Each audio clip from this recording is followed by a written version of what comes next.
2 2. Test 1 2. 1 2.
kind of hear us good. Yeah, it's perfect. Great. Is that on? Yeah. Testing. It works.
Good afternoon, people, and welcome to the FACE Summit 2023.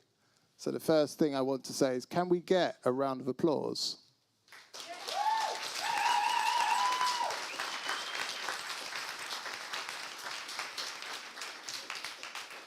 Really lift this thing up. So the reason I say that is because actually it's really not that easy to put on these kind of events, and the panelists to be here, everyone in the background, the dude who's doing the sound and the engineering over there, live streaming. So this is quite a complex agenda that everyone's working through. So I think we need to be, I don't know, just thankful that all the academics involved are often working in their spare time to make this happen. So that's the reason for the round of applause. The other reason is because, of course, it means that FACE still exists. we're still going and we're still fighting and we're still respectful of everybody's presence here, and for Central St. Martin. So, my name is Andrew Eby, and I am one of the co-founders of FACE, and I'm going to introduce you to, I need to get Darla's role correct, so I need to put my glasses on.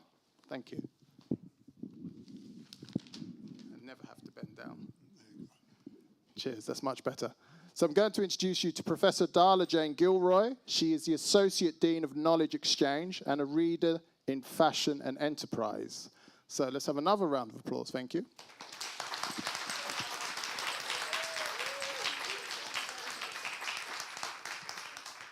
Put my glasses on. Can you all hear me? This isn't too... Okay, so I've been introduced. I've been at CSM now for the last 2 years, but I've been at UAL for much longer than that. I've actually been here for 11 years.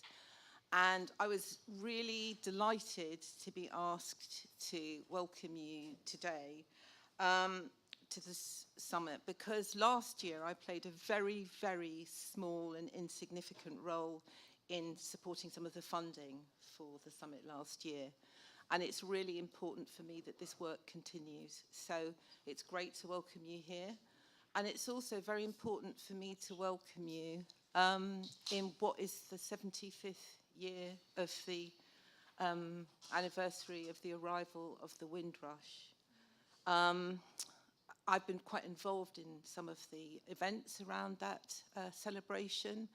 And I think for us here, we have parents, we have grandparents, we may even now have great-grandparents that have been part of that journey. And we talk very often about the resilience of that generation. Actually, for me, we need to talk about the fact that that generation created, problem solving, they were creative, they were inventive, they laid the groundwork for the opportunities that we have all had. So, I think also that generation played a key role in the birth of multicultural Britain after the Second World War. And that was a kind of pivotal moment in our history as people of colour here in the UK, in terms of the sort of shaping of British society, and again, the sort of opportunities that has brought. But coming here today made me reflect on my own journey. I was a student at CSM many years ago when I studied fashion. I had a long career in the fashion industry. I then became an academic, and I've played a pivotal role in developing, the visibility of black academics here at UAL. And I thought, what are the ambitions of FACE and how do they reflect my story?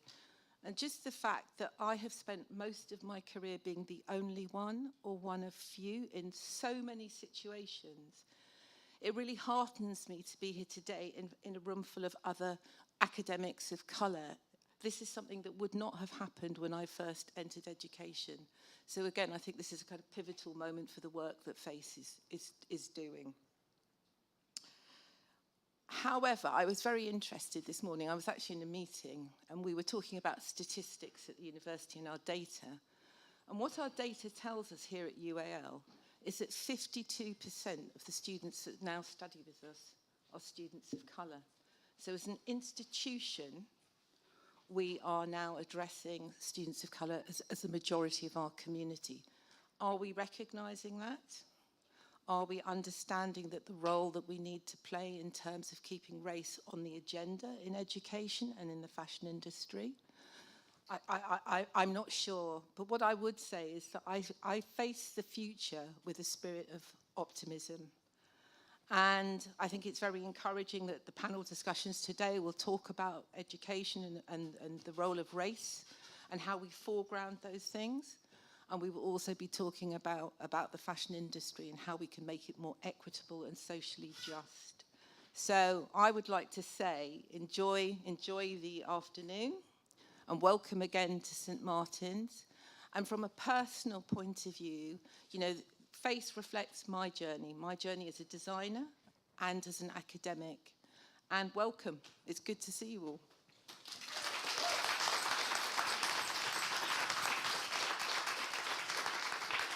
And I'm handing back to Andrew. And then I'm going to leave you all. So see you all again soon.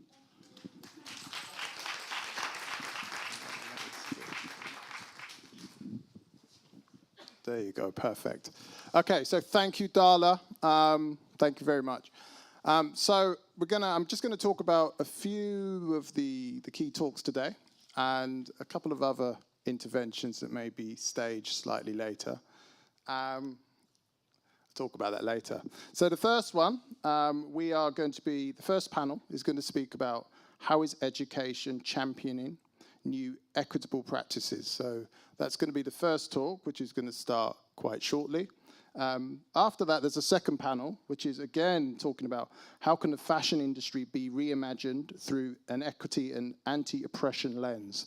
So there's a shift of focus this year, slightly away from education and more towards the interface of education and industry, which I think is a really important part of FACE and its journey, and also its evolution. So a lot of the panelists and academics are practicing, have experienced having practiced within the industry, and so some of our experiences are really valuable to pass on to not only students but also other academics in other spaces. So I think that's a really important focus of today's events. There will be a short break between the two panels, and then at 5 o'clock I shall be playing some music for you, so please celebrate. This is supposed to be a celebration. We've all been through quite a lot of trauma, so I think now as we move forward as FACE, this is a kind of a celebratory space. So again, feel free to be involved, ask questions. There will be a chance that Karen's going to introduce around 4:40 to talk. So please make notes, please interact. The panelists are very knowledgeable, as are we all in this room. So it's a two-way discussion. And I think that's the other thing for me to say is this is a conversation. Some of this ground is new. We haven't had these conversations before. We've never seen a panel looking so fly, right? So we've never seen a panel like this before. So I think it's really important that we engage in a two-way conversation. So on that note, I am going to hand over to Davina. And so Davina is going to introduce the panel. And the first question is, how is education championing new equitable practices? Thank you, Andrew. So, can everybody hear me? Yeah. Nice to see you all. So I'm just going to start with introducing the panel and introducing myself. I'm Davina Hawthorne. I'm a fashion and textile designer, activist and educator. I started my career working in the high street as a pattern cutter designer, and then worked with my own practice, had my own studio for a number of years in Clerkenwell, London. And yeah, I kind of dipped in and out really of academia as I was practicing. And recently I am now a senior lecturer and programme leader for the MA Fashion and Textile course at De Montfort University. So that's me. And I will go on to Max. So Max Candola, hi Max. Max Candola is an associate professor in photography in Nottingham Trent University. Max has held various positions as course leader and principal lecturer and contributes across MA and PhD. Max exhibits his photography internationally. His work is held in major collections and he has published 4 books. His photographic and pedagogic research is positioned in race, representation, identity and difference. So moving on to the lovely Katie. So Katie, hi. This is Katie Dar. Katie is founder of and former CEO of the pioneering charity Art Against Knives, which she established as one of London's leading youth-led organisations. Renowned for its creative community-led interventions, her work has transformed lives, affected systems change, and influenced national social justice policy.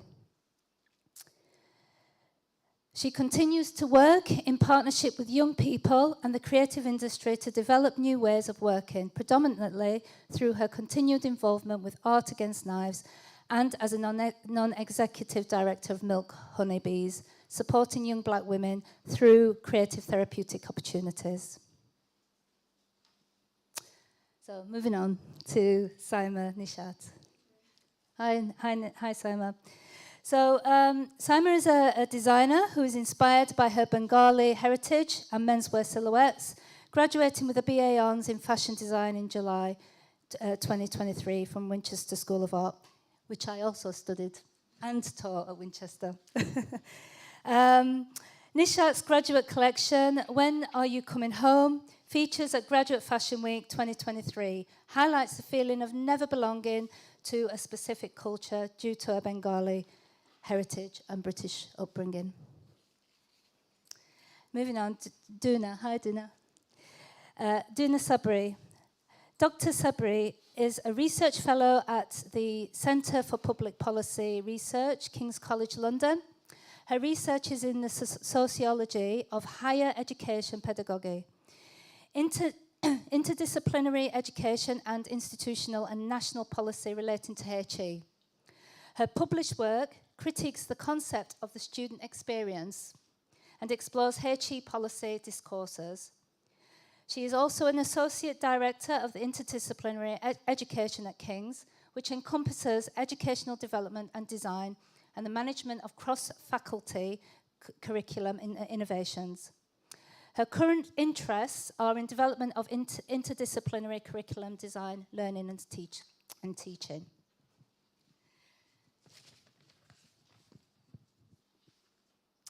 Hi, Benita. So, Benita Adugu Atkinson.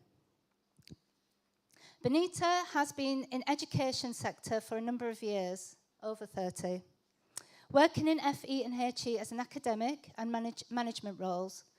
Currently a senior lecturer at the University for the Creative Arts, a race equity activist, inclusive curriculum consultant, fashion designer, and creative member of the FACE Council. Graduate Fashion Foundation academic, trustee, and British Fashion Council's committee member. Last but not least, Sharon Lloyd. Co-founder of FACE, Sharon is a senior academic and course leader of MA Makeup and Hair Futures at Solent University. Her interdisciplinary research explores and challenges the relationship between fashion, makeup, and body image, and she has been interviewed on these topics by Vogue Business, National Museum Scotland, Show Studio, and the Female Lead.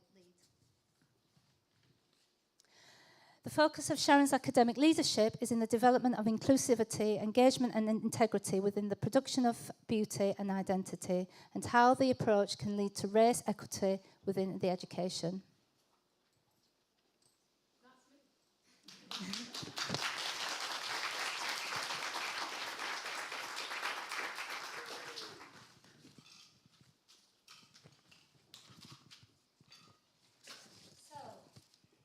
Moving on.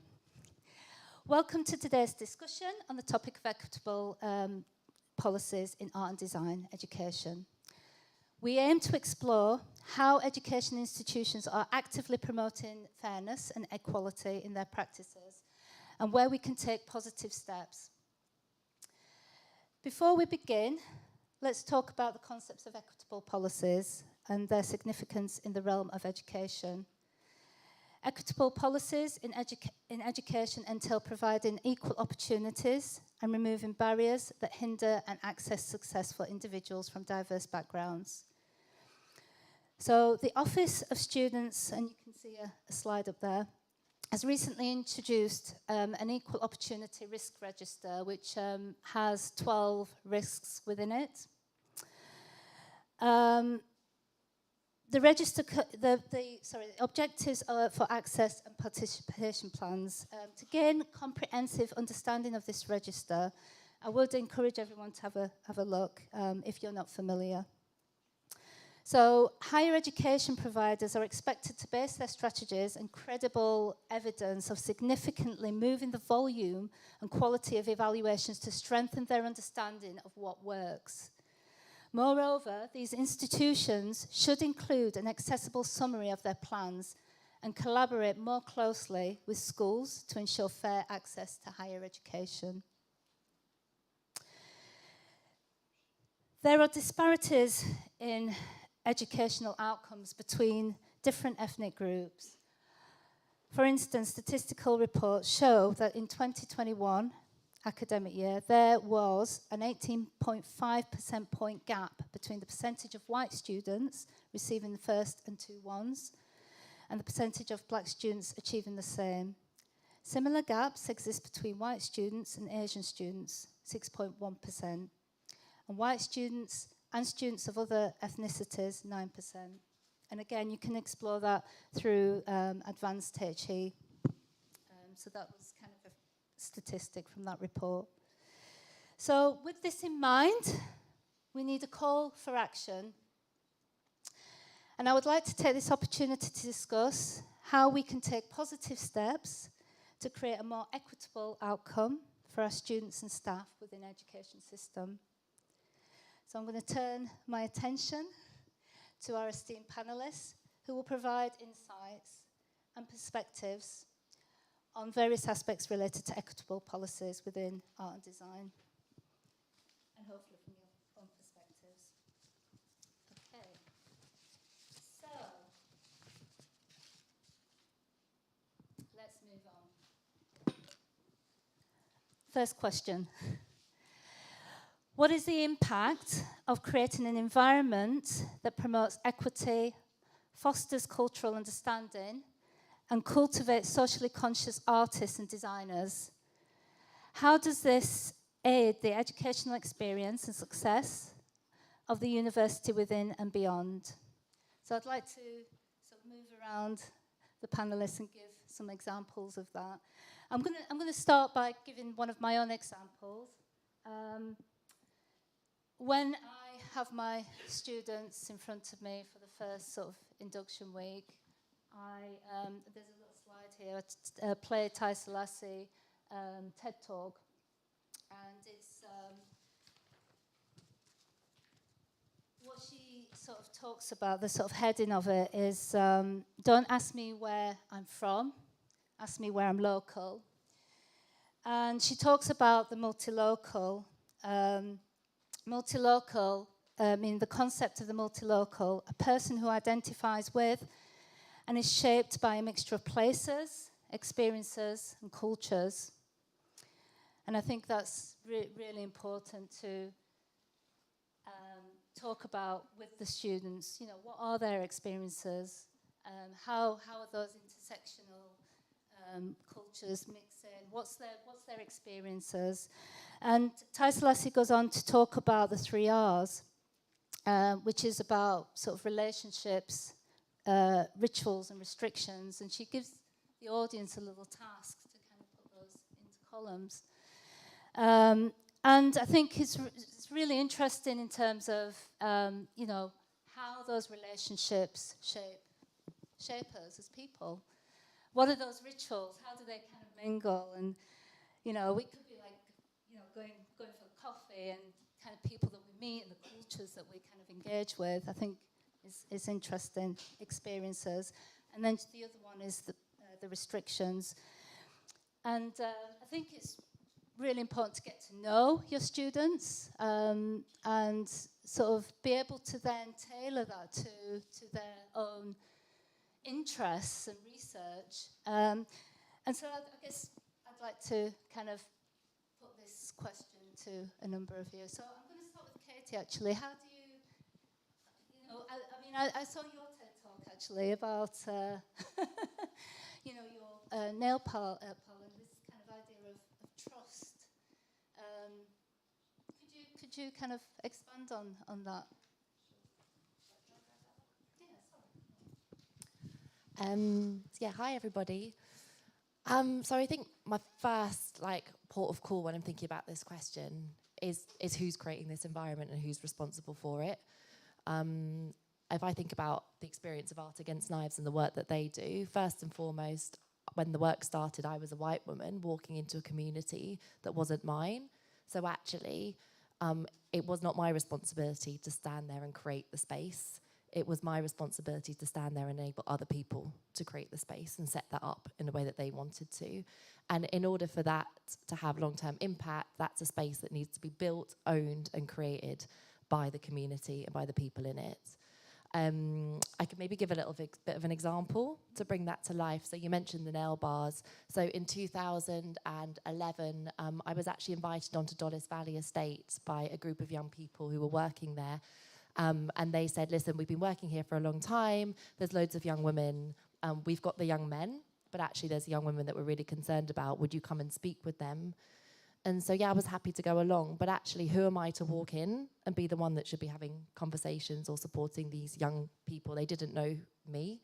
And so actually, we just invested about 9 months in showing up and listening, and there was no agenda. It was about turning up consistently every single week and just being there and listening. And over the course of this period of time, young women were saying, listen, we're fed up. Our estate's been put on the map for negative things like stabbings. We want to change the perception. And this is how we want to do it. We want to set up our own nail bar. And we want to create a space, our own space. And they had a name and a mission and everything. And so very, very quickly, I realized that my role was to get behind them and help them make that happen.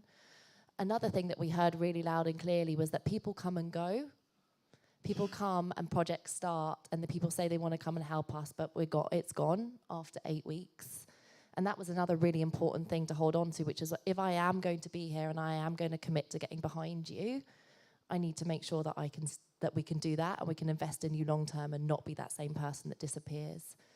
So that was 2011. Dollis Dolls Nail Bar, which they designed on Dollis Valley Estate in North London, has been open every single week, 48 weeks of the year across term and holidays since 2011. I've actually lost track of how many years that is, but I think it's over a decade. And that space was owned and run by them, and the work that we did was to make it possible for them to lead and thrive and decide and make those decisions. I no longer work full-time at Art Against Knives, but the team there is 60% made up of young people that we met in the early days of Art Against Knives. Elise, who now runs that program, was a young woman I met when she was 13.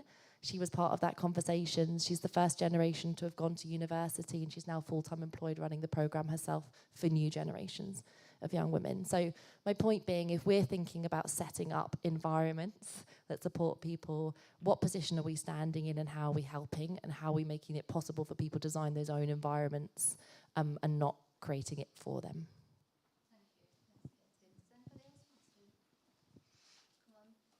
Simon, what do you think?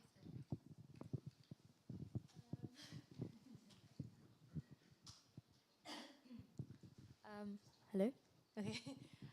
I think when it comes to education and when it comes to when you go into a classroom, the lecturers also need to have a very open mind and listening to students as well, because I think sometimes students would go in and they would have a set lecture, and then you'd go in and you'd be try and absorb the information, but there are things that you as a student of color, sometimes there weren't always things that I would agree with, or there were different ways that I would want to learn, but there wasn't really the facilities there. So I think if we had a bit more of more openness and to get different feedback from different students, I think that would be really helpful as well. Yeah, exactly. Yeah. And I think with my uni, I was quite lucky when I did have discussions, or I felt I wasn't heard or something, I would speak to someone about it, and then they would try and facilitate that, but it didn't always happen quickly. So that was only the downfall of it.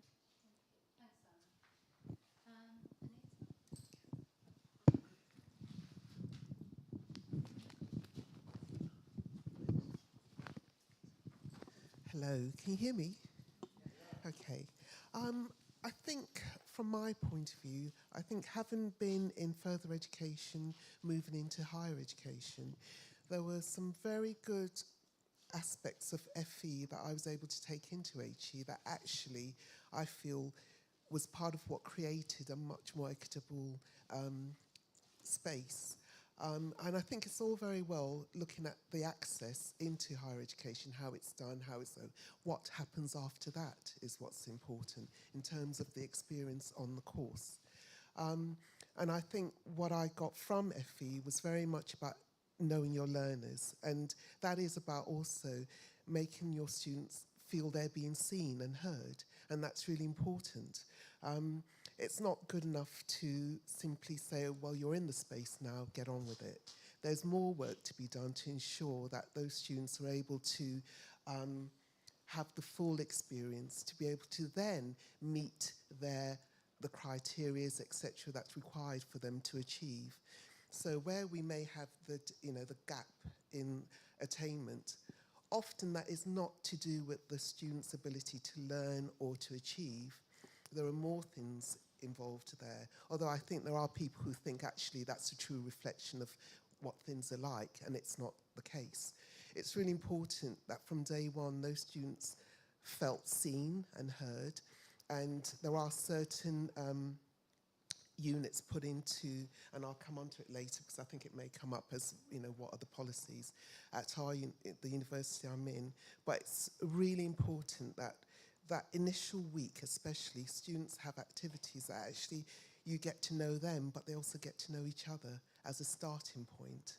And that also then gives you ideas of where you may tweak projects, etc., to make sure you are including all your students. And it's not good enough to say, oh, well, if they want to look at a particular topic, I don't know anything about it, so I'll walk away. If, as a black academic, I have to understand so many different cultures, I think as a white academic, so should you. So it's also about representation. So there's quite a few things I think we're going to delve into. But if you want an equitable space, it has to be worked at. It just doesn't arrive. Dana, I think... grab that. I'm sorry. I'm just going to say, hello, everyone. My take on this, and we are thinking about our first years coming into higher education. My thing is, why are we tweaking? Darla mentioned that there are 52% of the students here in this one institution are black, brown, minoritized. Why are we adhering to old standards of teaching delivery? Why can't we throw everything out and restart everything all over again? I really don't think that actually amending what we already have is going to actually make major change, meaningful change for the students that are coming into the system today. Now, we're talking about having an equitable approach to our teaching delivery. If we're not prepared to make those changes, not prepared to dig deep and actually change the structure, we're going to find ourselves here in this same space in 10, 15 years, 20 years' time. So my thing is make those changes. And I think that we all owe it to ourselves to actually question what we're delivering to our students today. I really think it's unfair to expect our students to actually bridge that attainment gap if we're not allowing ourselves to make those changes ourselves. Thanks, Sharon.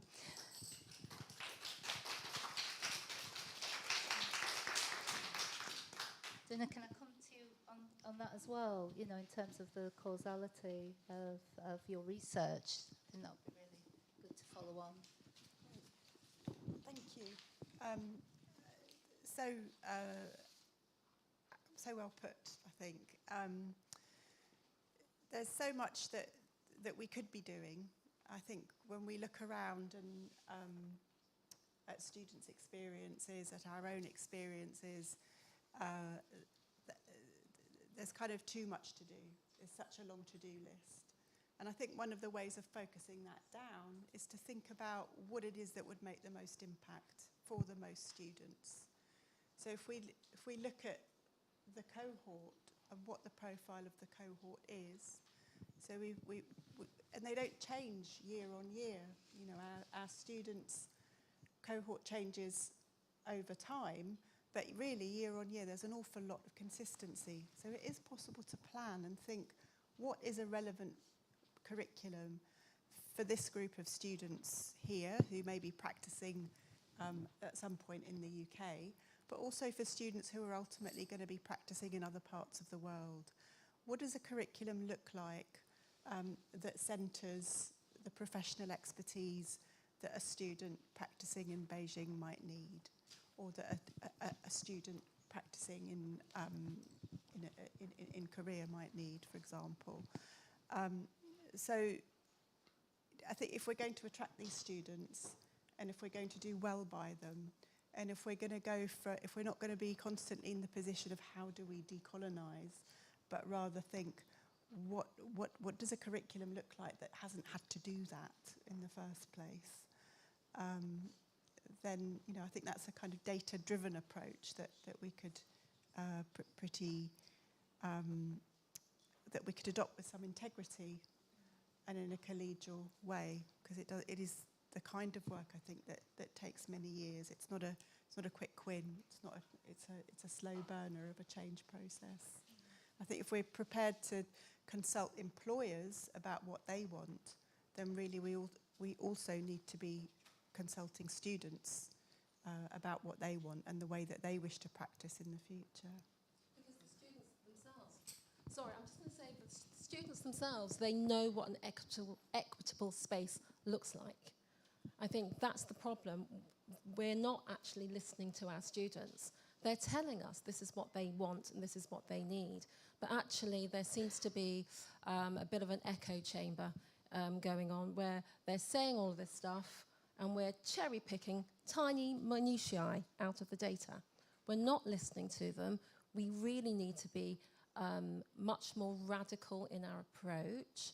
And I think that we've got the most amazing opportunity here today to start those active changes within education. Totally agree. Because Yeah, we, definitely. the educators, should be the disruptors of all we feel isn't right. Yeah, I think it's leading on to the next question, actually. So, you know, how can we ensure that our teaching practices are unbiased, equitable and diverse in content?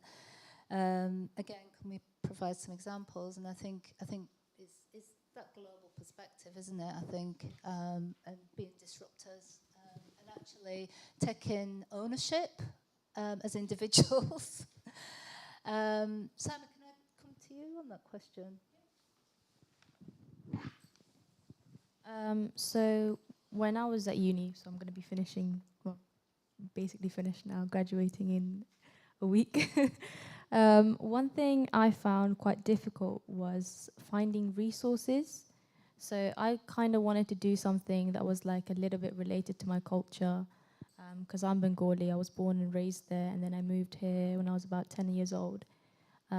So I didn't really fully embrace my Bengali culture until like probably recently, because I felt like, oh, like it just doesn't, I didn't want to really associate it too much to it, because I didn't want like want to go into uni and just kind of, because I feel like when you come from a different background, you're kind of expected to do something cultural.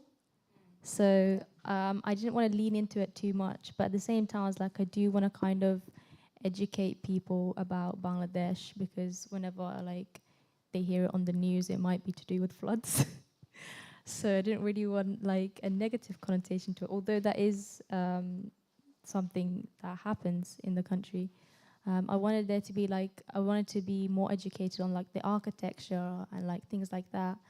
And I remember there was a competition, and it was with the British Library, and I asked the question about how I can find resources and artifacts and things like that, or whether they had anything on Bangladesh, and they were like, yeah, we do have it. And then later on, one of my tutors were like, you know, we do have the resources. You can speak to the library, and they can get books and things like that for you from external resources. So I was like, oh, okay, like I didn't know that about that before. So I went to the library and then I looked up some books, but they weren't really ones I wanted to look at. It was just very random. I was like, okay, I'll just pick out some like different art ones and things like that. And a lot of them were like folk art. It wasn't something I was super interested in.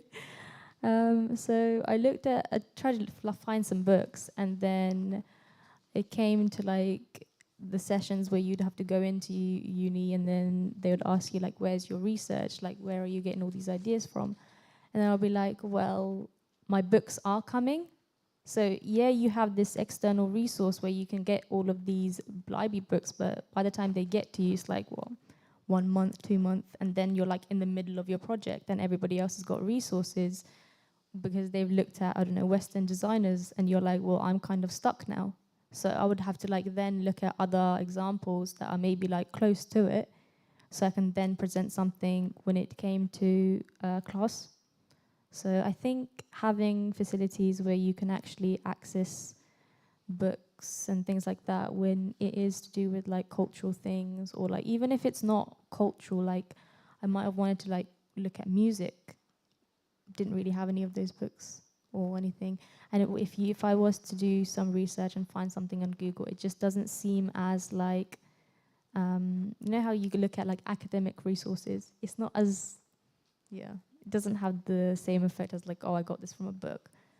Yeah, exactly. It just seems as not as significant in a way. Yeah. So that's one thing I found that was quite difficult. Sorry. So did you feel that it hindered you? Yeah, I would say so. Yeah. Because I felt like everybody else had the resource because they were looking at things that are a little bit more Western, whereas I wanted to look at my own culture. But then I had like, and then later on when it came to my final collection, I found some pictures of like family photos and things like that I used as reference, because I was like, I can't be going back to looking at other things and waiting for a book to arrive in 3 months when I need it, you know, in a week or something. So I was like, I'll just use that as my resource. I think it's about that sort of white lens, isn't it? And but also it's about kind of what you're saying, going back to starting, starting fresh. Like, I think it'd be really good, Max. Actually, 'cause I think you were gonna talk about this a little bit. Hi, good afternoon, everybody. I'm just going to sort of talk about. I talked earlier about pace in a previous conversation about pace and language. I think the pace of how you deliver and the language is very important. I say that because entering the academic environment many years ago, I followed the footsteps of other academics, predominantly white academics, and how they presented and taught. And it took me a few years to take a step back, and I work in industry, I work in the photographic context, working with the Arts Council, the British Council, various organisations, and what you found around the table, there was a level of equality and a pace. One had a consideration of one's background, subject matter, and these conversations were very much embedded within the context of one's culture and background. So it's almost reinventing yourself as an academic to go back, because I was not familiar with that, because I was brought up primarily within a white structure. So what do I do? So it's going back and looking at the environment and trying to change that environment. The university I'm at the moment, and there's myself and I would say 1 or 2 other black, brown academics. And since post-2020, Floyd and lockdown, and also significantly joining FACE, it's sort of introducing the dialogue we have in that sort of area. It's actually looking and discussing it, but it's going back to what Sharon was saying earlier. Looking, reading, doing certain internal sort of diagnostic approaches is not good enough. And they're just numbers, and to some extent I think it's vanity, because when you're talking to other academics, predominantly from a white context, one is naturally going to agree, but it's that detail. You need to unpick the detail. Going to the curriculum and looking at that, it's actually when your students are around you, I like to think, and with my colleagues, that we offer a curricula, and then we ask, I know what I'm going to do in my third years when I go back. I'm going to present the curriculum and ask them to unpick it. What do they want to do? And also within the context of literature, it's very important that we do our research on contemporary literature that's out there to present a broad, diverse range. On the slide that I've got 2 slides from Nottingham Trent. One of them has a range of about 8, 9 books, from poetry to photography, fashion, documentary, landscape, presented by black, brown photographers. That's on my curricula. That's what I present. And in that same sort of breath, it's opening up a dialogue about one's culture, one's background. What is the space? How do you feel safe in that space? And also, with my white students, it's really interesting asking about culture. Where do you come from? And they're amazed and shocked that I'm interested to ask about, okay, you come from Hull, you come from Brighton. What is it like there? Why do I and other students from a black or brown background have to constantly justify their background? And I think it has to be a very open curricula. And it is going to be very difficult because 1 or 2 black academics, brown academics cannot do that, but we can make a change. It's how the curricula is taught from year 1, going to year 2, going to year 3. And I think we need to have points of reference where we come in and do checks, house checks about it. I think that's really quite significant. I think as well, archives, I think, is really important. I do a lot of work with my students regarding archival. And we go and visit the library, we look at the archives, but, you know, who's collecting, what's being collected? Often, you know, there's a missing thread, Andrew. You know, in terms of, you know, what is actually, you know, being archived. So I think that's really important. Can I come back to Benita? I don't know if you have. Interesting about the archive, because as we know, there is a hierarchical element to that, and there has been, in terms of what gets archived and what doesn't, and that goes to our museums as well anyway. But I think it's really important that when we look at what we're presenting to students, especially, you know, something as simple as doing a PowerPoint presentation, etc., speaking to what Max said, it's really important that all the things going in there are considered. And it isn't just to stick to the same thing you've been delivering year on year on year, because we're in a fast-moving world. So it goes beyond just what we always know we present. You know, where is the relevance of AI and race? Where is the relevance of all of that? So it's really key that there isn't an element of accountability. And I always feel that there needs to be a sort of something that lists the things to consider to go on to briefs, because there are people who don't consider it at all, and they need to. And when we talk about our reading lists, and I object to that term reading lists, it should be a reference list, because that reference should be beyond just books. It should be TED Talks. It should be relevant YouTubes, etc. So we're speaking the language as well of our students, and they're looking at things that will excite them as well.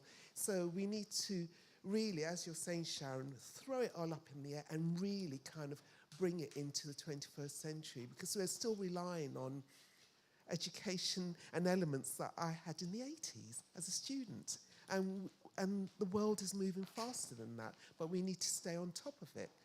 You know, we've got ChatGPT, all of those things. Where does that feed into what we're talking about? And you may think, oh, in this brave new world, when we're going into AI, race doesn't count. I'm telling you, it's being replicated within it. So we need to really look at everything we're delivering, and there has to be some element of accountability. I think these new technologies as well, definitely through. We have to have that dialogue. Sorry, Dina, would you like to? Yeah, just sort of springboarding off those points about curricula that have been made. I think it's really important that we link what students experience with academic practice and then with institutional resources and even national policy, because we are all kind of nested within that kind of larger environment, which either encourages us to be subversive and to question our conventions and the way that we're using our resources, or it actually inhibits us and kind of inserts kind of fears and inhibitions into that process of questioning. So I'm thinking about the culture wars and institutional fears of being on the front page of the Daily Mail. So I have librarian colleagues who regularly receive freedom of information requests about the number of books that they have withdrawn or banned or taken away from the library shelves. And there are kind of journalists and others who are looking for evidence that universities are putting away books about anti-racism or about trans issues. So there's a wider environment which either helps us or hinders us.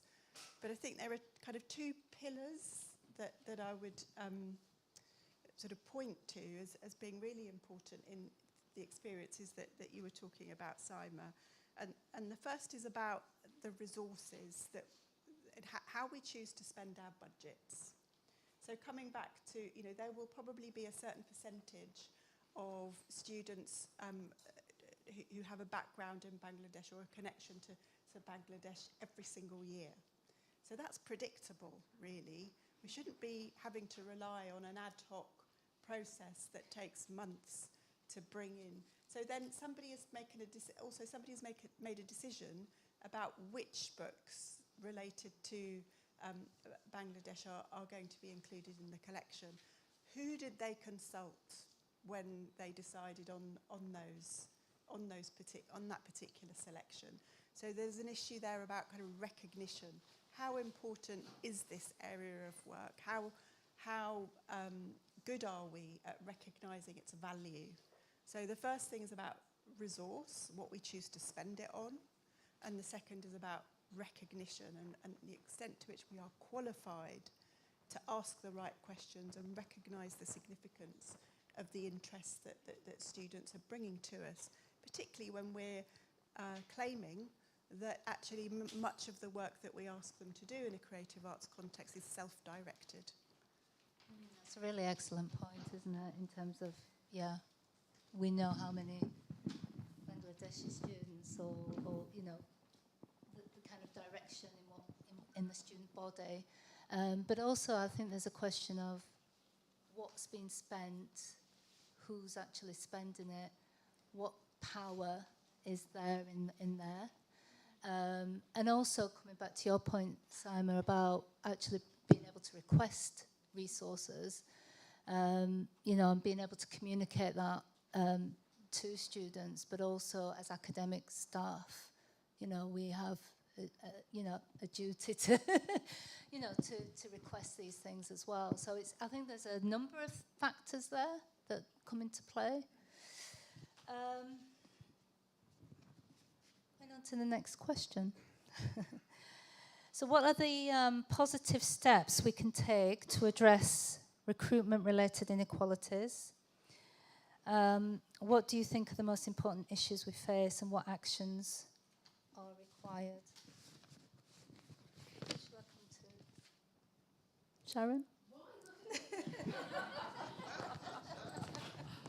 Oh my gosh, recruitment. At risk of sounding as if I'm repeating myself, employ more black and brown people. There you go. It's really simple. And, as we are looking across, primarily at this point, that educational landscape, what we're looking at, I read something really interesting the other day.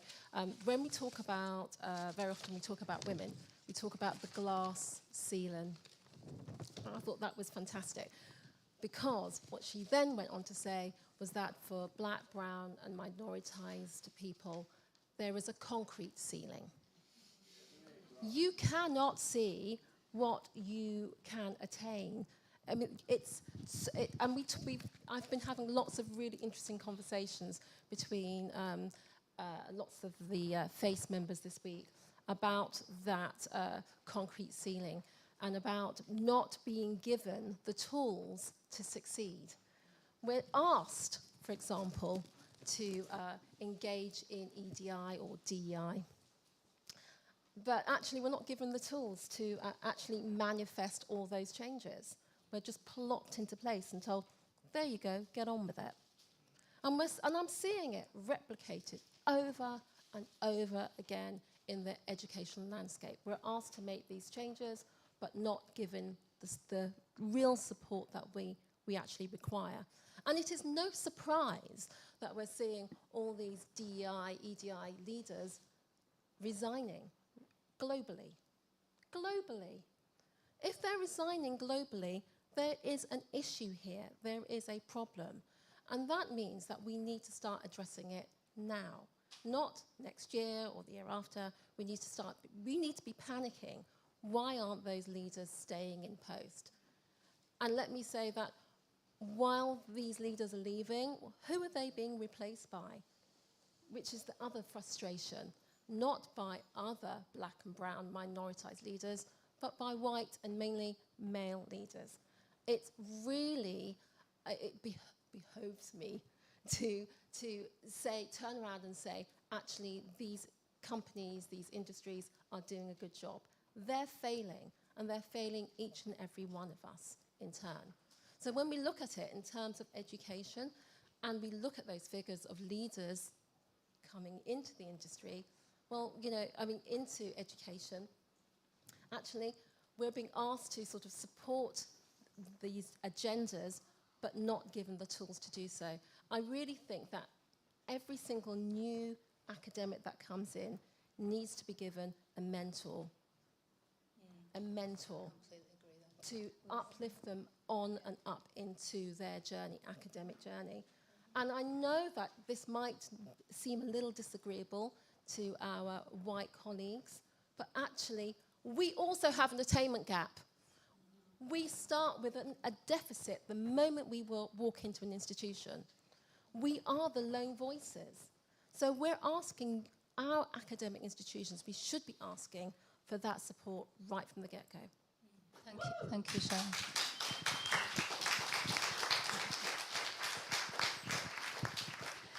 Thank you, Sharon. I was having a conversation with Katie actually about mentorship, and I was saying I need a mentor. Yeah. I'm here. Yeah. All right. Okay. So I'm sorry for. I'm just going to say it's my opinion. I have been asked to mentor. Last year, I was asked to mentor a really lovely person in my institution. But my problem was that the mentor training that they provided for, the HEA provided, I sat on those mentor training sessions, and I was the lone black face. And I sat there listening to all of these other people, various people from various areas within education, saying, well, we really want to help. And I'm like, you're not helping me. You're not helping me. What you're doing is taking from me, you're taking my agency, you're asking my opinion, and you are going on and up in your career. You are tick boxing. Down with tick boxing, damn it. I'm fed up of tick boxing. Let us actually go out there and actively ask other black academics to support other black and minoritized academics. That's what we should be doing. Oh, absolutely. And I'm down with doing it for free. You know, the last summit I talked about burnout. Burnout is such a real thing. And we want to give, but actually we're asking our academic institutions to support us in doing it and support it fairly and equitably. Thank you, Sharon. I think that leads on to something I had a conversation with another black academic, and I've actually found out that DMU have partnered with WEN, which is Women's Higher Education Network, and it's a recruit to recruit 100 black women professors in higher education. Coming back to that progression, there are currently just 35 black women professors in universities in the UK, including one at DMU, compared to 12,860 white men with professorships. So, yeah, I mean that because... Yeah. So there are currently just 35 black women professors in universities in the UK, including one at DMU, compared to 12,860 white men with professorships. So I think this is where there's positive action in regards to what DMU are doing. So, you know, they're kind of one of 6 universities to have teamed up with WEN, so that there are more black women can progress to more senior roles in their academic careers. And what's really good about that is the black women coming together, talking through their struggles, and kind of thinking about positive actions going forward. So I think I'm going to apply, and I think it's just something that is needed. Anyway, so I think let's move on to the other question. Have it got 10 minutes? We've got 10. Oh, that's it. Sorry, let's wrap up. we've got 10 minutes. Okay, okay, we've got time for one more question.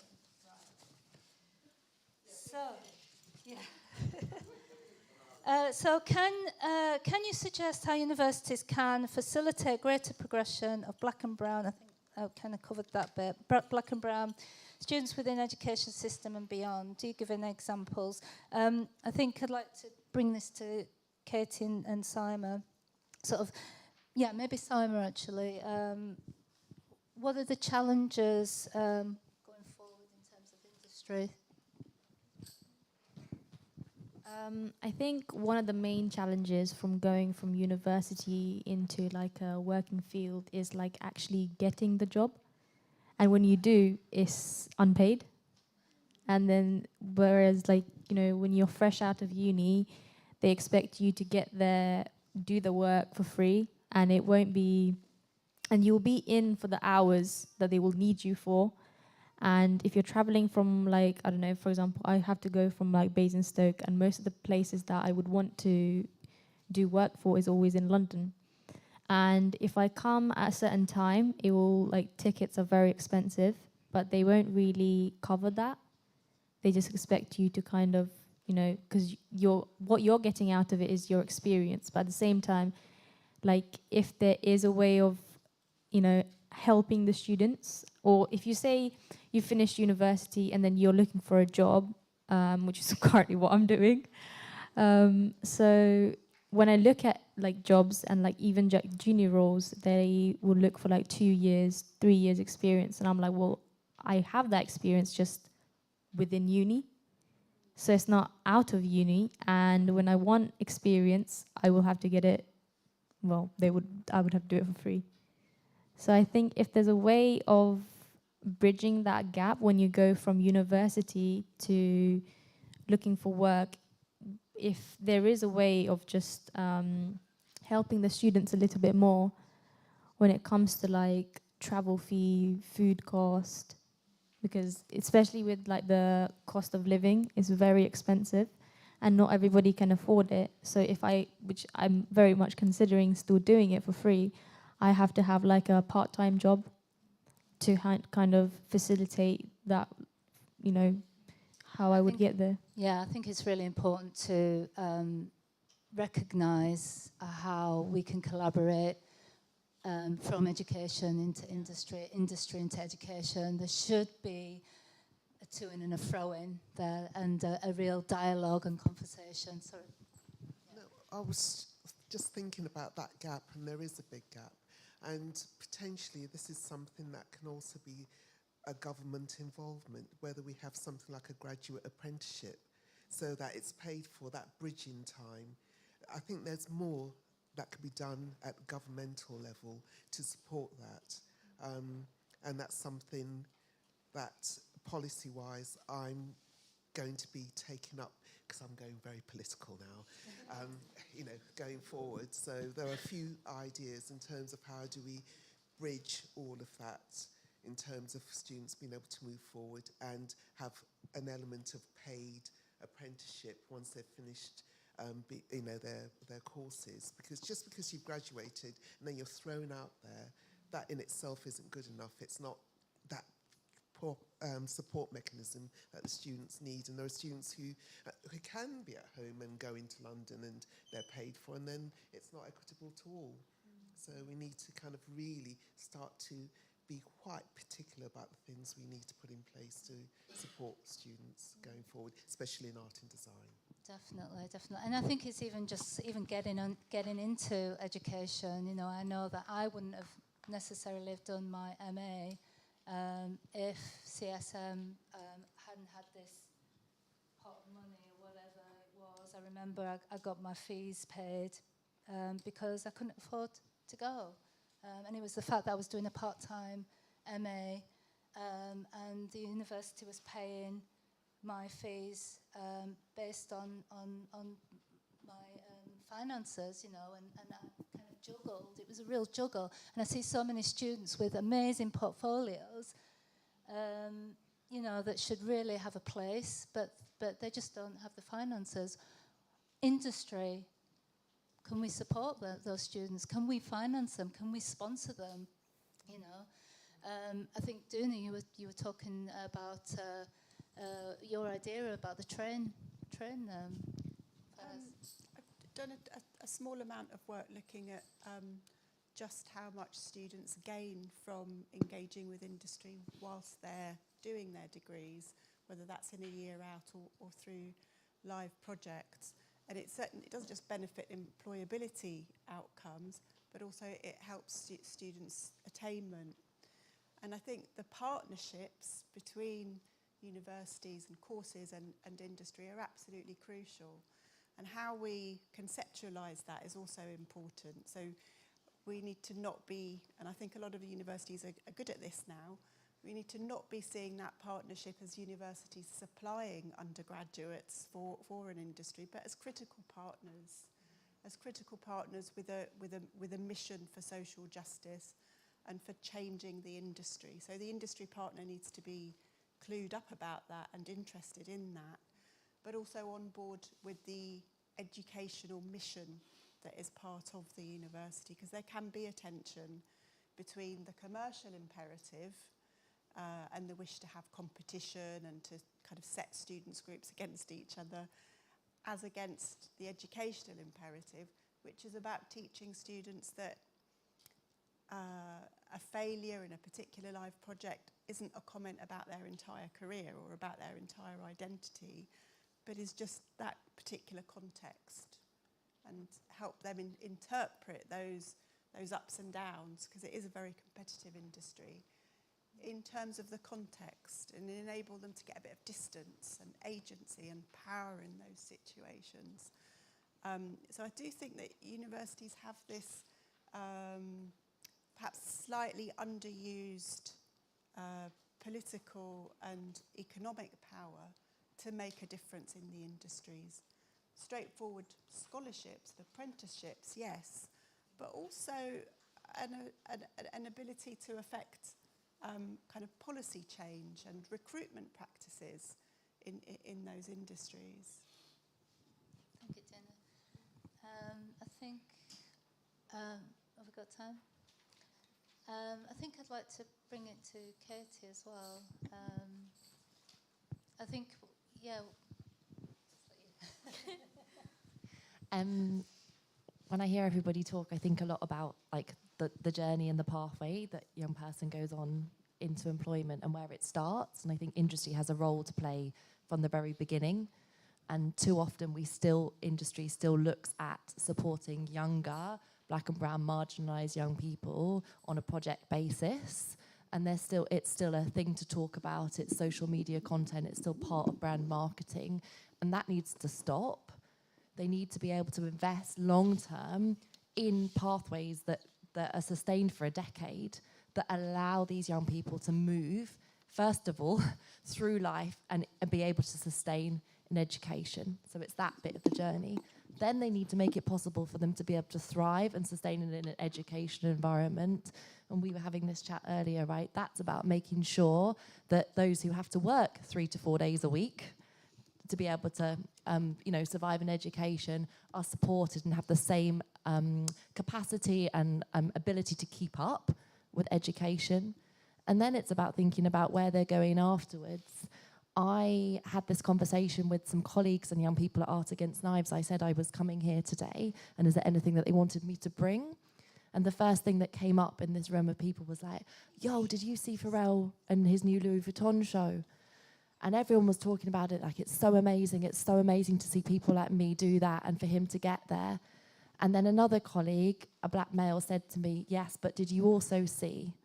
And I said, yeah, I think I know what you're going to say. And he said, when Pharrell walked out onto his runway, did you see that there was no one like me following him when he brought his whole team out onto the runway?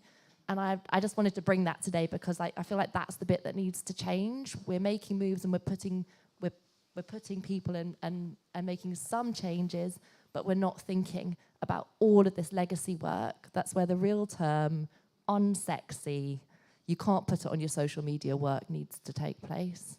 And so I think that is my call to action, which is like, let's stop worrying about how we're being seen and what we're doing, and let's do the silent work and invest it in the long term. But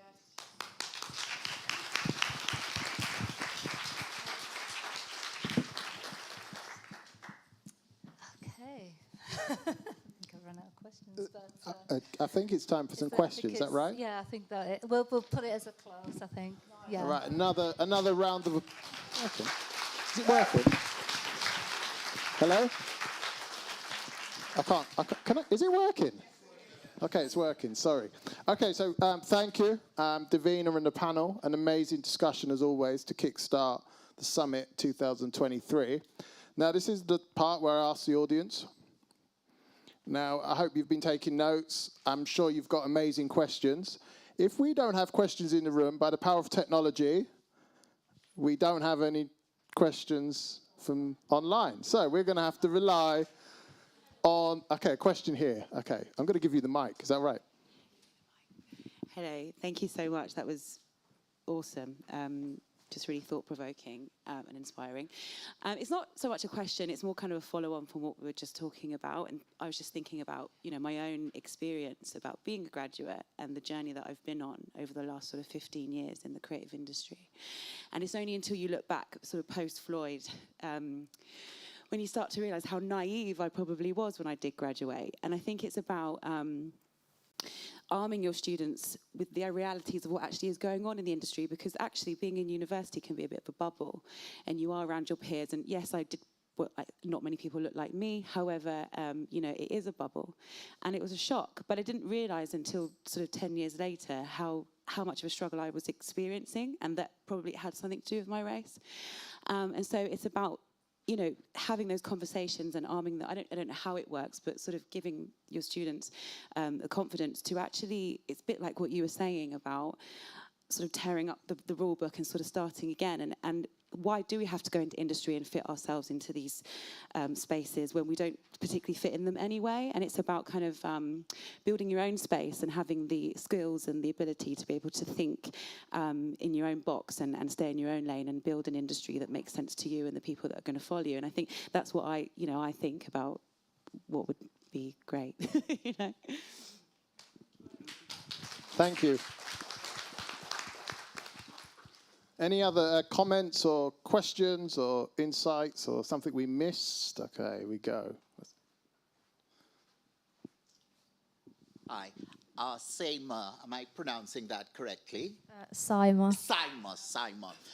I think one of the things that educators and students must remember is the reason why you're there and your purpose and being intentional. Now, one of the things that I think is important in our job is that we are problem solvers, first and foremost.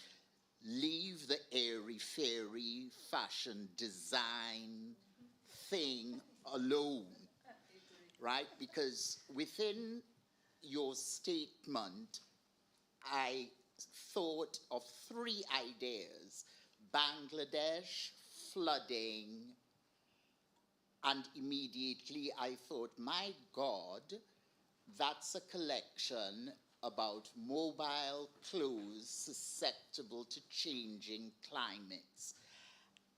And somebody else did a collection recently about a new city being built in Seoul. So it's constantly hoovering up, literally hoovering up information and solving that problem of not having what you may perceive to have, because it's your culture. What more do you need to reinforce how your 6 people in your family have lived, right? And I mean, because technology now allows us to have recorded documentation, so that when your great-grandmother or your aunt said, well, we moved from the country, because all of these things could impact. So just remember that, because you can't be hobbled by anything. And you yourself said you were waiting for a book. You're in London. There are the embassies there. You really, and I mean, I remember I did a lot of walking as a student. I spent most of my money on magazines. And you've got to make that sacrifice, and the sacrifice pays off. But remember, first and foremost, we are problem solvers. Oh, go on, Sharon. Yes, I absolutely agree. We are problem solvers.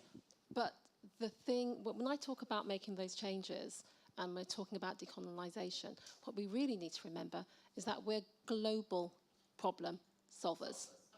We are, I was reading my lovely Business of Fashion last week, and I was looking at the figures of what's going to happen across America, Europe, and of course the UK. And that change is on us now. It's not going to happen, it is happening. So unless we are supporting students like Seema, we are going to be falling behind. But not only that, the entire industry is exhausted of the Western canon of references, right? We had Japanese in the 80s, then in the 90s we went back to that European, Eastern European thing. And the 21st century with globalization, because of course too, what we have in learning institutions now are people from Asia who could afford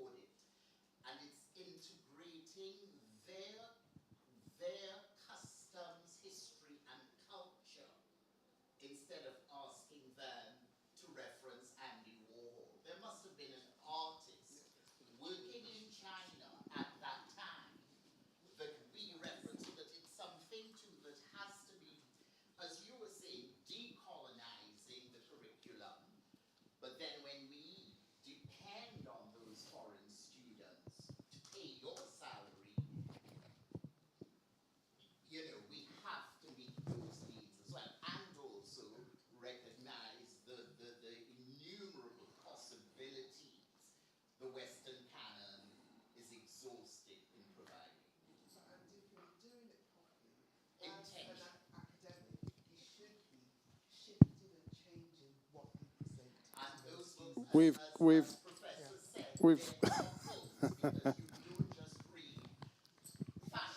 It's not just books. hold up. I'm going to intervene. We've got 5 minutes. That right there is a lecture that we need to capture. Yeah? So you're coming to Liverpool to give the lecture. Right. Okay. Go on, Sharon. My bugbear at the moment is language, okay? And when we're talking about our students, can we, and I absolutely value what you've just said, but can we all stop saying the word foreign? It's international, global. I mean, I'm looking across this audience, and this is our community, so we really need to change the language. And universities want to appear to be global spaces. So if they're going to be global spaces, they need to ensure that within that space are everything that will enable any student from anywhere to thrive. That's it. Right. I think, have we got time for one more? Okay, we've got time for one more. So the big takeaway there is international. Okay. Pascal. Thank you. Hi, everyone. Great discussion. I think what we're talking about here, and what we always talk about is power, okay, and how I think the discussion's been really interesting in who we give power to, whose power we move towards, whose power is then moved away from, and we need to hold that in how we remember education. I think, Casey, what you were saying about Pharrell, we see that as powerful, but we then say who's behind that. LVMH benefit from that, okay? I think we could talk about acculturation, how our culture, how black and brown culture is then made to look like something else. Streetwear was something in the 80s when we were growing up. It's very different now. So is that what we want? Is that what we want to teach? Simon, in terms of yours, and I'm speaking very quickly because I've got a lot to say, but I know we're running out of time. In terms of where we talk about students especially, and we talk about foreign or we talk about international, I think language is really, really important. To quote Audre Lorde, if we're still going to trying to dismantle the master's house or the master's tools, we're going to get nowhere. My role, some of you know, some of you don't, I'm an Associate Vice President for EDI and Social Justice at Southampton University. Very difficult role, but very powerful role. So I want to give power to students and staff. Benita, you talked about people being seen. I think that's really important. For them to be seen, supported, and safe, we then have to, as Sharon said, just rip up what we're doing. I think sometimes we forget the strength of our blackness and our brownness and our diversity. Sometimes that is in the language, how we talk about underrepresented students, how we even talk about international. I don't particularly like that word international or international. When we talk about international, we think about black or brown, Chinese, Southeast Asian. We don't think about white or Irish or American or Australian. So what it does, it disempowers. And we think of language being very liberating, but really it can be quite limiting. So how we speak, how we communicate is how we act. And that's all we'll be remembered for, what we did and what we spoke about. So I think when we're having these conversations, wherever you're having these conversations, whether it's in education, at home, with your friends, you'll reveal yourself through the language. And if you're either going to empower someone, then make sure you're listening to them to empower them. Not using transactional language or operational language, use emotional language. Because I don't feel underprivileged. I don't feel disempowered. I'm a powerful black man who's working at a high level at the university to make sure I can empower the people that come behind me. So I want to thank the panel, thank FACE, because they continue to do good work. So everybody that's in this room, applaud yourself as well, because these are where action is the conversation. So thank you.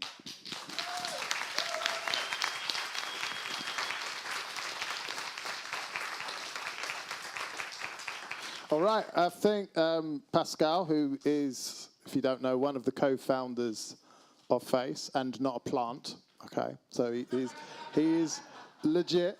I think he summarized that brilliantly. The next discussion is going to probably take in some of those conversations around equity within the industry. So I think that Pharrell moment will probably be picked apart in panel number 2 as well. Right now, we have the opportunity for a recess and a toilet break. So if you would like to exit, you've got 10 minutes. So you must be back in the room in 10 minutes' time. Thank you.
You good to go? No, nothing. I was just looking at the thing. Right.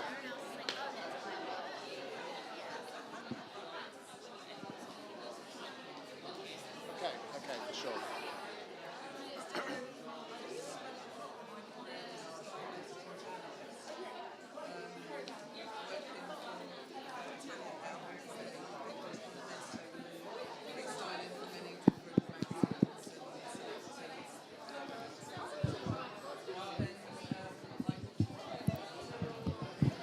Okay. If we could take our seats.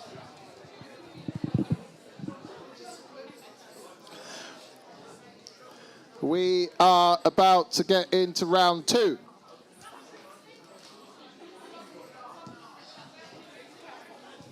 Is everybody ready?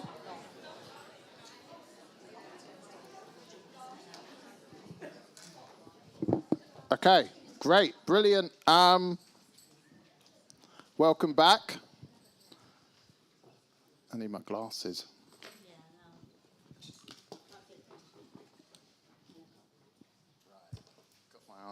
Okay, so welcome back.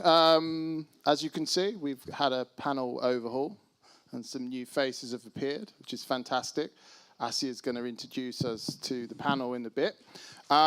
There's a change of gear here. I think we've had a conversation around education this morning, directly to do with universities and equitable practice. And now we are going to talk about the industry and how education and industry can start to think about how they can work together, again, around this question of equality and equity. There is a difference between the words. We prefer equity now, I think, as a term. And so that's another discussion. So I am going to introduce you firstly to Assia, actually, who's going to chair the panel.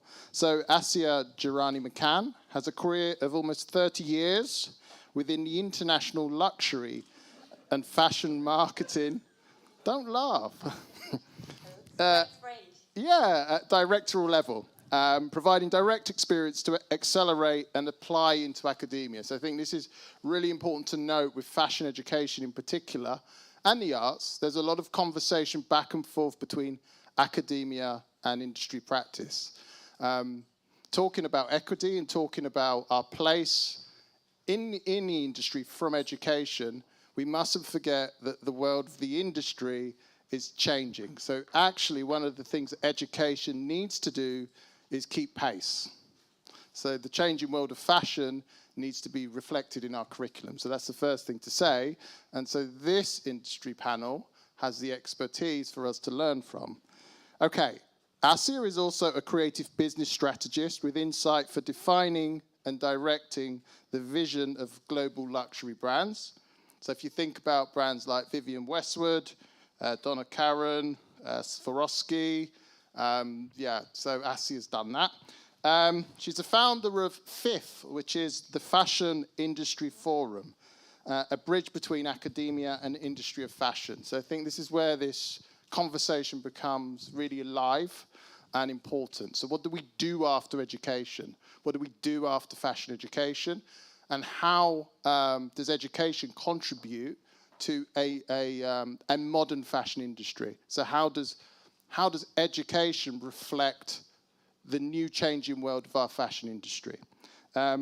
She's also the curator of 90s from the 90s, which is a personal archive of 90s luxury designer pieces. So without further ado, I'm going to hand over to Assia, and she's going to introduce this wonderful panel. Thank you so much, Andrew.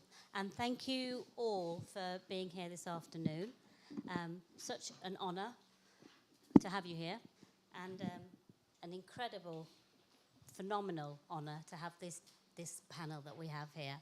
So let's start with you, Nada. UK-based, but you've traveled the globe getting here. You call yourself an Egyptian disruptor. So you've a researcher as well, an academic, and you have your own foundation, collective. And within that is almost like an international agency based at African designers and creatives. You're at Cardiff Uni at the present? Cardiff Met. Yeah, we can all have Cardiff something. Met. There's them at the back. And you've got 7 years of lecturing behind you? Yeah. You're still in it? Yes, I still am. Yeah, yes. but you straddle, yeah? Yes.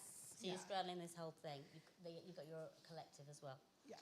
Okay, and I've got to read this line out because there was a line about your the streetness of it all. Oh yeah, please go ahead. It's I not, can't remember it's what I not wrote. here though. It's not here. It's gone. Do you want me just... I'm an academic. I'm also a disruptor, if you will. I'm very active and vocal about certain issues, especially pertaining to North Africa and decolonising and equity and creating a more global sphere for us as academics and our up-and-coming graduates and designers, and creating our own table separate to that of the Western canon. And I think that kind of summarises it. Absolutely. Thank you. But there's a lot more to it. We're going to hear that. And we have Daniel. Okay. Hi. Hello, Daniel Peters. And you're such a prominent vision. You're everywhere at the moment. I mean, everywhere in the British Fashion Council. You've got your own brand specialist brand, which you launched in 2020. Sort of. I mean, the pandemic happened, so it didn't really happen. Instead, I launched kind of Fashion Minority Report, but it's there. Yeah. And that is, am you running it from Peckham, London, South London boy? Yeah. But it's mentoring. We've talked about education and mentoring systems and we're looking for all the time. Well, Daniel's gone ahead and created one himself. You've worked with phenomenal companies within that. You've just done something with ASOS, Burberry, list a few. I don't know if you can list a few more. I was like, do I know them? Yeah, I mean, we do stuff in the industry to create change for underrepresented voices because, to be fair, the fashion industry is a bit shit. Probably not supposed to swear at these things. I love the fashion industry, but the reality is it's been rife for not supporting underrepresented. God, am I drunk? I'm not. No, I'm not not. yet. Underrepresented talent from minority or marginalized groups. And actually one of our mentees, or our current mentees, is in the audience. Hey, bravo. And the British Fashion Council are in the audience and their partners. And we get to do incredible work that supports emerging and sometimes established talent with the support of leading industry brands and businesses. And I'm very fortunate to be in a position to have a company that turned 3 years old the other day. Purposeful, incredibly purposeful, incredible. Well done. Thank you for being here. And Kristen. Hello. Hello. And I love your background because you have an education in fashion and textiles. Mm-hmm. And if you want to explain where you got that and where you are now, because that's even more interesting as well. Okay, so I studied fashion and textiles at Grey School of Art in Aberdeen, and then I went on to do my master's at Edinburgh. After that, I was able to get an opportunity working at Good Omens 2 as a costume trainee, and ever since then, I've been working my way through the film industry, just ticking along and just trying to keep being creative if I can in other different industries as well. I love fashion, I love to do art as well, so yeah, try and be an all-rounder, so to say. And I love the fact as a student, you show fashion students there's not just one route, there are so many routes to take your degree, and we just, when we're in education sometimes, we just think that there are incredible heroes and heroines up there that we want to be like in fashion, but costume design plays such an incredible role in pushing fashion. It's another, and also you've had an exhibition? Yes, I've recently had a wee exhibition in Japan, which I couldn't go to, unfortunately, and sometime in the near future, I'll be doing one in Chile. Amazing, amazing. And when did you graduate again? I graduated my BA in 2018, and I graduated my master's in 2021. Brilliant. So not so long ago, and you've achieved so much, and thank you for being here. Thank you. Trey. Yes, hello. Oh my God, what a journey. Absolutely. Trey, we've adopted you here, like all of us have been adopted as a minoritized community here. You've come all the way from Australia. Yes, I have indeed. An artist, an agent, Mhm. Your art being in a creative form, a styling and photography, I'd say. Styling, photography, casting. I would say that's mainly the three things that I do the most, creative direction. You have opened things that should have opened for me as a brown person in fashion 25 years ago. It should have happened then. But what you're doing now, visionary, through your lens, through your vision, through your eye, thank you so much. We have much to be grateful for. And we're Thank going to you. probably show a couple of your images are going to come on the screen. They'll roll past. So thank you again for making that journey. Thank you for coming to England. Of course, thank you for inviting me. What do you feel about being here compared to Australia? Well, I arrived here when I was the ripe age of 20 years old. I had just finished my photo imaging course at RMIT in Melbourne, and I had realized that my dad was actually born here and I was half British without knowing. And then within 2 months, I got my passport and then made the journey over here. I had never actually visited this country and never been to Europe. And somehow Up there at the moment. yeah, that's one of my girls. Somehow I convinced my South Asian mum to let me do that, and I was able to come here, and it was, I mean, my experience of London was so welcoming. I felt so at home as a mixed race person growing up in Australia. I always felt very outcast and very odd, and didn't really know where I fit, and yeah, so I felt really at home here because I feel like it was a place where you could come and you could be yourself, and I could change if I wanted to every day, my style, my look, Yeah, who I was you are hanging out blonde with. today. I'm blonde today. I was a ago. brunette like a week ago. Next week maybe another color. Let's see. Yeah. Thank you for bringing your talents here. Of course, thank you. Anita, my goddess Anita, thank you so much. Again, what you've created, you've come from New Zealand. What Yeah. is it about the other side of the world? It's like Star Trek out there. They're so beautiful. I think this is something about this side of the world. We're all just venturing over. Oh, well, you come here. You're the creative director. You're a consultant, cultural consultant. I'd say artistically, fashion director, and luxury direction as well. And the portal that's moved everyone that you created has been Diet Prata. So. Do you want to talk a little bit about your journey here as well? Yeah, of course. Well, I came over in, oh my gosh, I think it was 2018 from New Zealand. I used to work in advertising, and I was working away, and I really was so inspired by, I guess that, like, how diverse London was, as kind of cringe as it sounds. I know these are, like, very bait words, but I'm from New Zealand. There's 5 million people there. I don't even know how many people there are in London, but like a shitload more.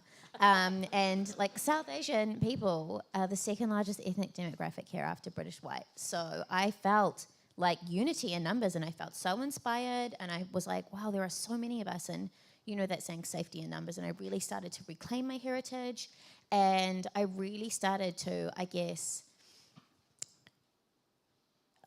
I started this archive of images, just saving stuff on Instagram, South Asian people doing stuff outside of a stereotype, South Asian people in fashion shoots, South Asian people that are illustrators, South Asian people who are models, South Asian people who are actors.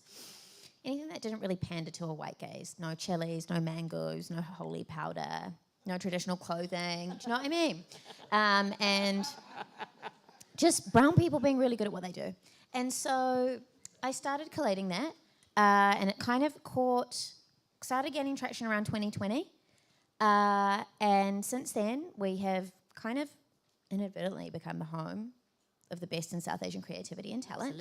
Absolutely. And we've had some incredible partners, Byredo, Gucci, curated an issue of Vogue, Indian Burberry. Burberry.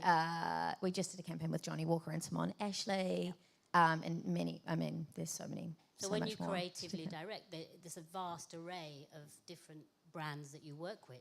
You know, For sure, again, but all the opportunities go directly back to the community. Yeah. So it feels like a really these are special some of your, place. we lost it. It was just there. Oh, Some of your images are coming on the screen all the time. Oh, Just yeah, of keep course. on the roll. Keep an But eye you out. have really broke boundaries. You've visually, I believe, not only in the narrative that you sent out on Diet Prata, but visually you've done things again that have never been seen before by a brown person. So thank you for being here. Thank you so much. Oh, thank you for having me. But I must say, like, it is a community effort. Like, if there were no stories to tell, there would be nothing to show. So, Thank appreciate it. Oh, Deborah, girl, we've been around a long time. But we're still here and still doing it and still got a lot to give. Deborah, you're the creative director on luxury, sustainable, modest wear brand Sabira, and that's how I met you. That's your, let's come straight on the right moment. That's the brand first show, yeah? Yeah. And how did you come about going there, that journey to get to there? Because you were styling for many years before then. Yeah, so my story is I have a degree from London College of Fashion and moved to Italy straight after my degree. Lived there for 4 years, came back to London and really got into a lot of styling. Did a lot of styling work. I also became the UK corresponding editor for Elle Italy. And so I was very much within the industry. At that time, also being a Muslim woman, I just found it very, very difficult for many years to find clothes which were highly fashionable, well-made, but actually met my modest requirements. So it took me a really long time to kind of get to Sabira, but I did a lot of things. I've done jewellery design, I've done print design, I've done many different things, and I think that Sabira is really like a culmination of all of the things that I've learnt throughout those years. And so, yeah, we launched in February 2020 at London Fashion Week, so just before COVID hit, which was great. Yeah. We did a little showroom, didn't we? We did a showroom. Well, So we've been really good at just kind of carrying on, beavering on, and have had that tenacity to kind of go ahead and keep it going, really. And you're lecturing as well, so you sit. Yes. You also sit on that side of the Yes, yes. fence, as we call it. Okay, so to kick off, the question is: how does the fashion industry reimagine through equity and anti-oppression lens? Going back to what FACE is about, and our wonderful founders created these 4 pillars: power, position, privilege, and purpose. Let's roll through those points and bring them to this talk that we're doing.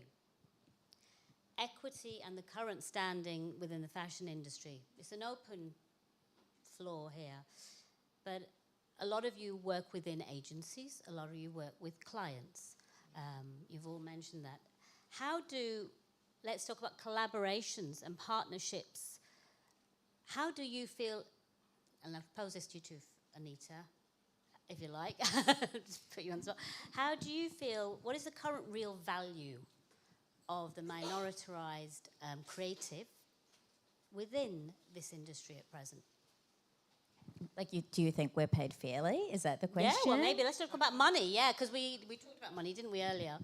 The value is immense, right? Like, we need to see a truer reflection of society. What's the value again? Did we say it was like something like $2 trillion? The black pound dollar is worth. Sorry, the monetary value.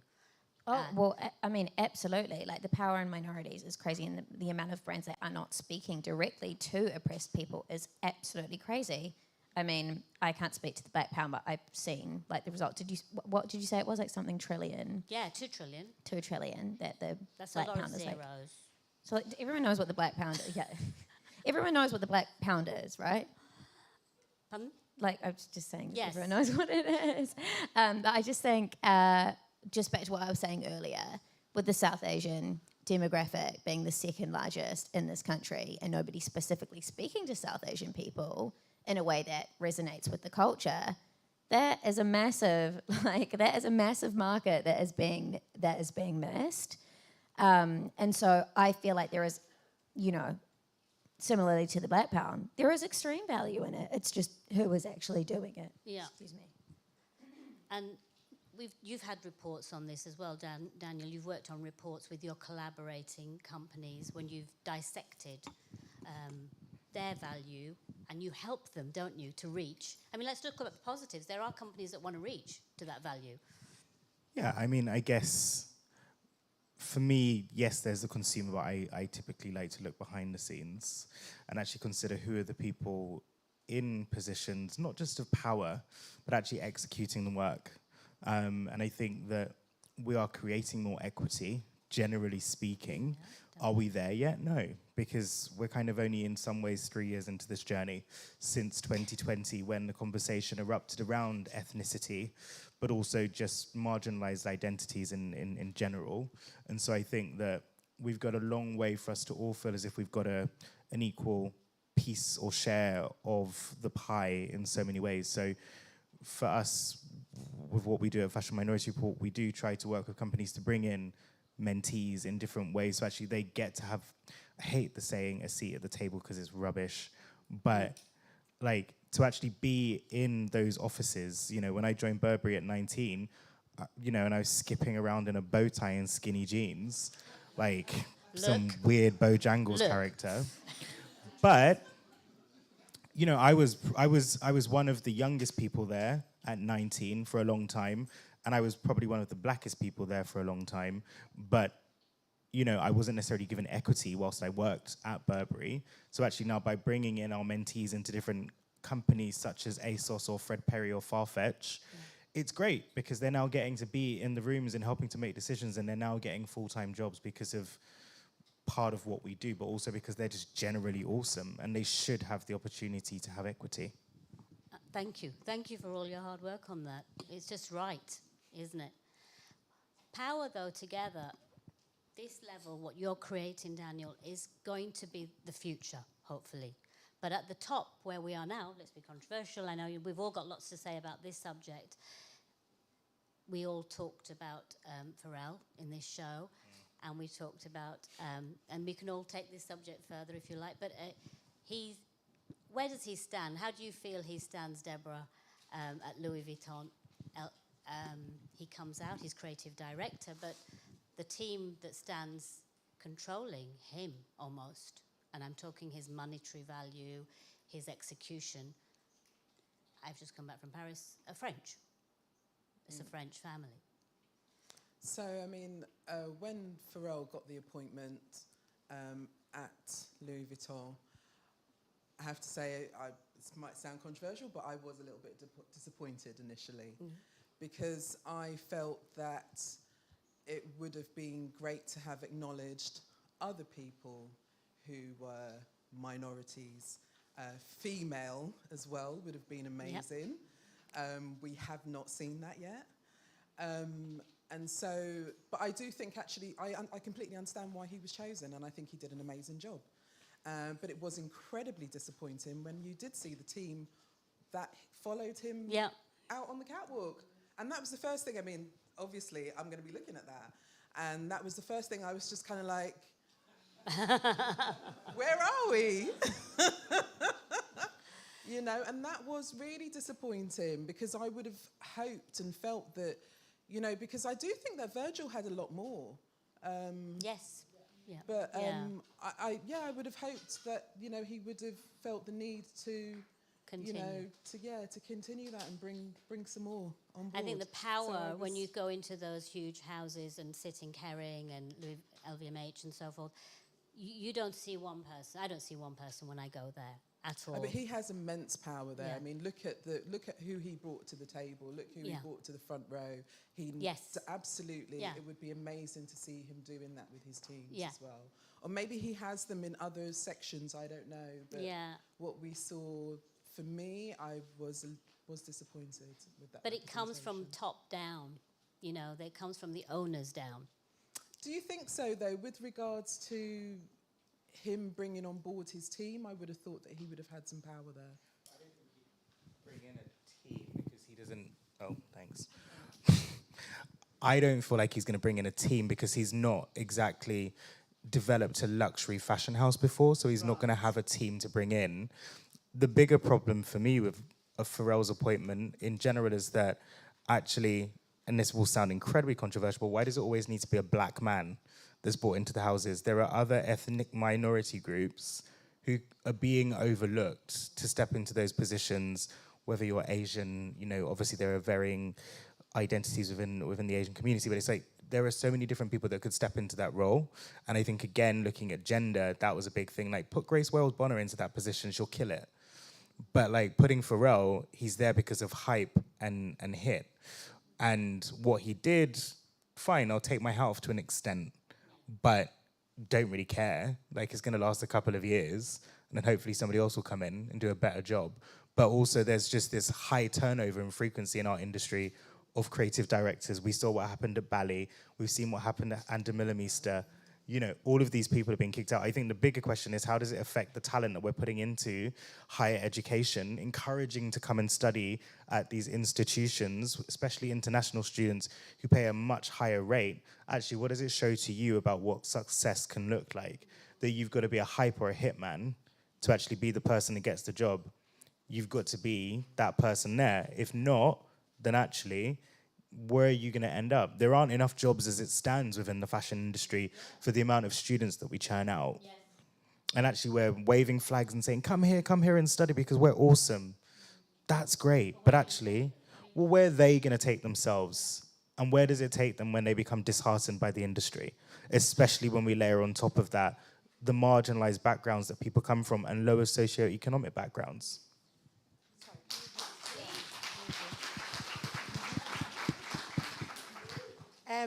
And also, we are setting, there's a standard in the industry of, like you said, it's a hype man, it's someone in power, but it's someone that is palatable to a Western audience. It is someone that is palatable to a white audience. It's someone that is recognizable to that audience in terms of, oh yeah, we know Pharrell. Like, yeah, we'll take him.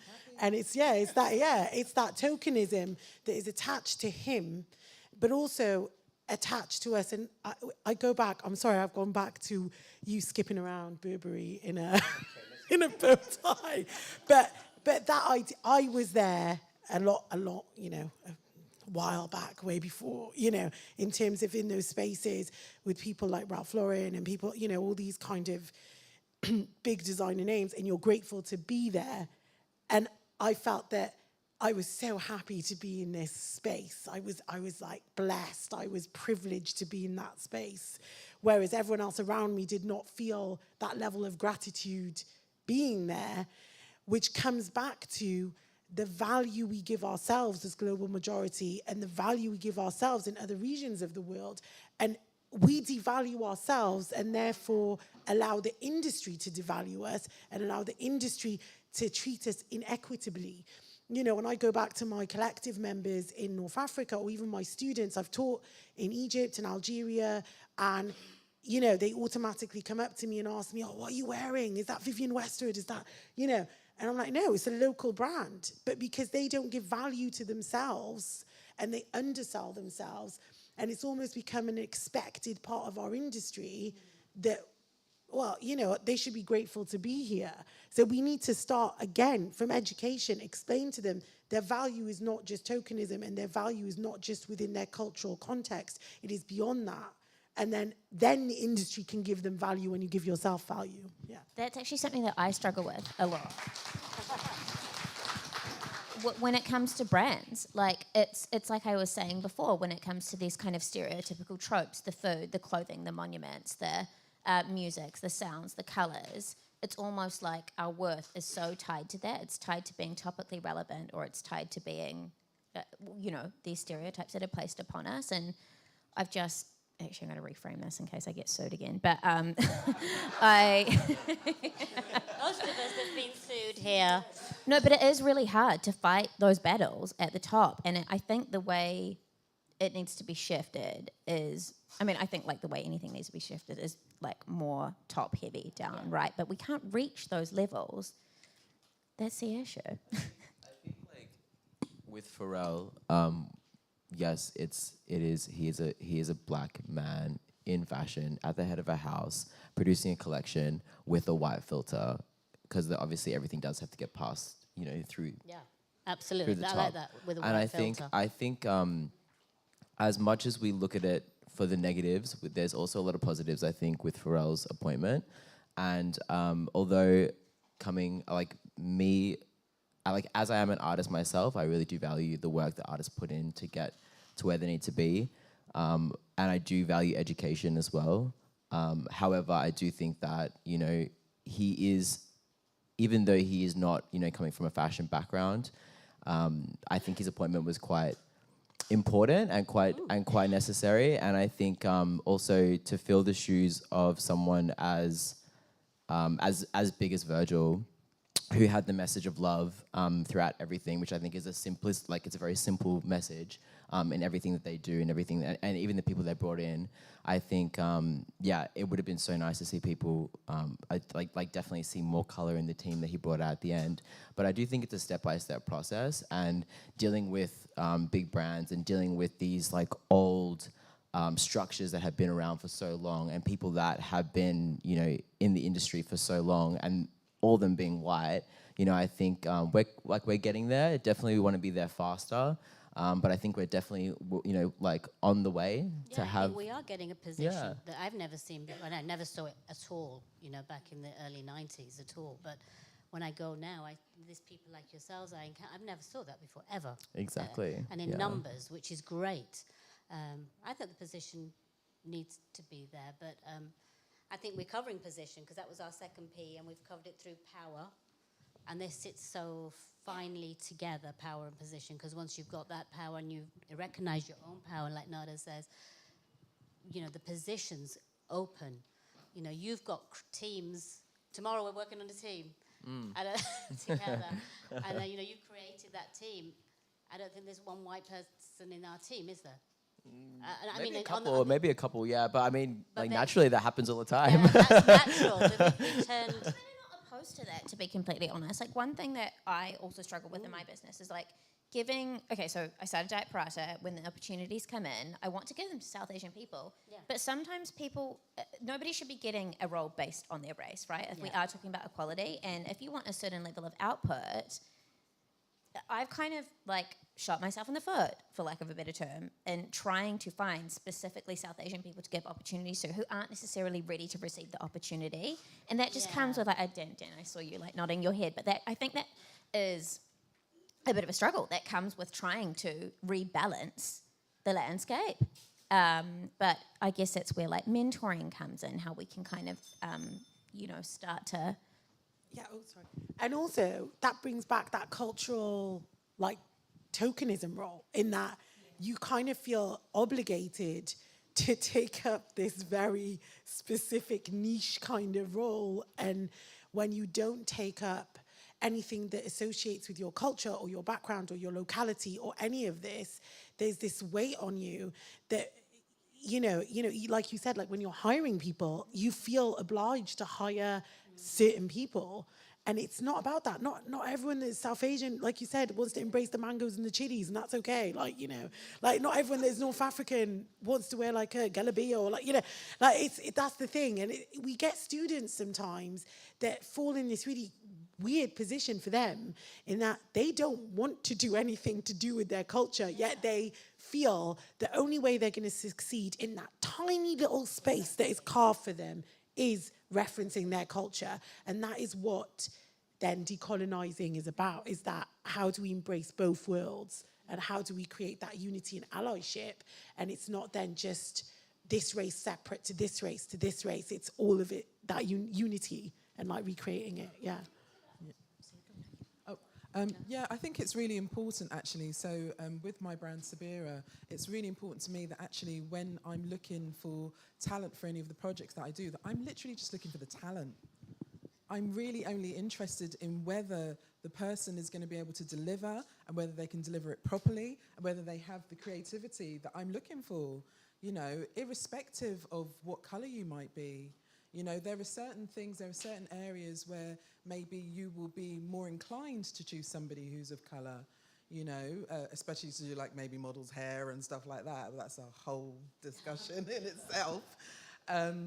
But, that's one of the things that I actually, really pride myself on, is that, I really think it's important to think about the creativity and how hard the person works and how aligned they are with what I'm actually thinking and believing, and that's who I hire.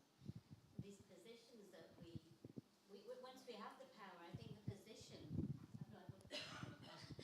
the positions that are open, it's a knock-on effect. I really believe what's happening with all of the work that you're all doing, it's a knock-on effect. I've never seen change like this, to somebody who's sitting in the industry 30 years. It's every little aspect that you do is creating this. I love, Kristen, that you talked about something I'd never even heard of, and it was a Black Costume Network, and it's positioning themselves within costume design, in particular for that. Can you explain that a little bit? Because I think that's so specific, positioning ourselves within that arena. Yeah, so I'd love to talk about the Black Costume Network for a little bit, because I think it's a really good example of an organisation that is creating opportunities for Black and mixed race creatives. And for a little brief history, the Black Costume Network was founded by Jodie Simone Howe and co-founded by Rihanna Charles, and it started in 2020 during lockdown. And it was in response to the heart-wrenching incident with George Floyd. And it started originally as a way for people to talk about their emotions and their frustrations within the industry, but it was also a way to celebrate each other.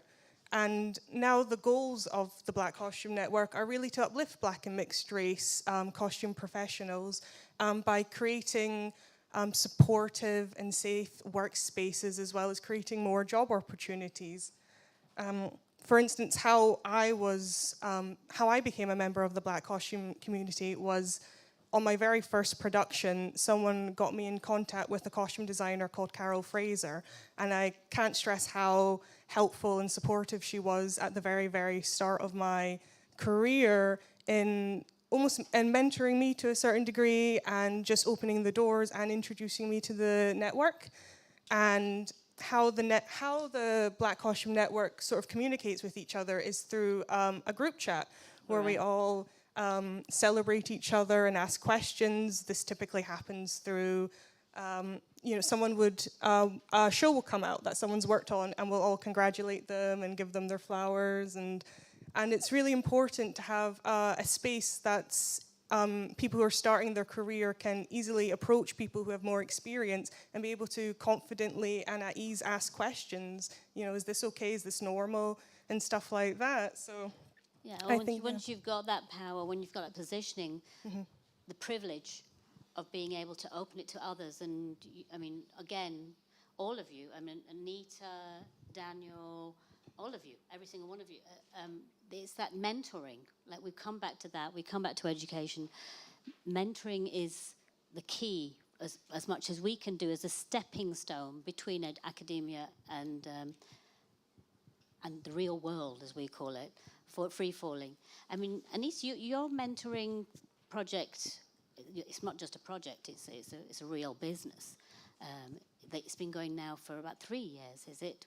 No, the mentoring has just been around for, I think, coming up a year. Oh, right. But I think just as important as, so basically we pair South Asian to South Asian mentoring with like really senior people in the field to people who are, to be honest, it's like really established people. It's people who are just coming into the industry. It's midweights. The mentors pick who is appropriate for them because they're giving up their time. And I think the program is important because half of our parents, which I'm sure a lot of people can relate to, don't even know what we do for a living. So it's just can like kind of feel, the creative industry can feel like a bit of a lonely place for South Asian people, but also for marginalised communities. So it's been incredible, and it's so nice to have the support of all these really senior people giving their time up for free. But I think alongside mentoring, like, yes, that is an answer, but like networking is a great one as well. Like, I wish, again, coming back to New Zealand, I wish I had all these events to go to. We didn't have that sort of stuff. We didn't have people that were like doing stuff on an international scale. Like, did you feel the same way in Australia, Joe? So, that's why I started it, because I didn't have it. Yeah. Well, we had this. It's an explosion that's happened recently. You'd say that, Deborah. You were on a scheme. Since having Sabir, I've actually had quite a few mentors, and so I don't actually think that mentoring is just between education or whatever. I think that actually it's kind of a lifelong thing. It's invaluable to always, have people around you that you can soundboard things off, that you can, communicate with, people who've got experience in different areas and different fields, and can actually just provide some sort of support.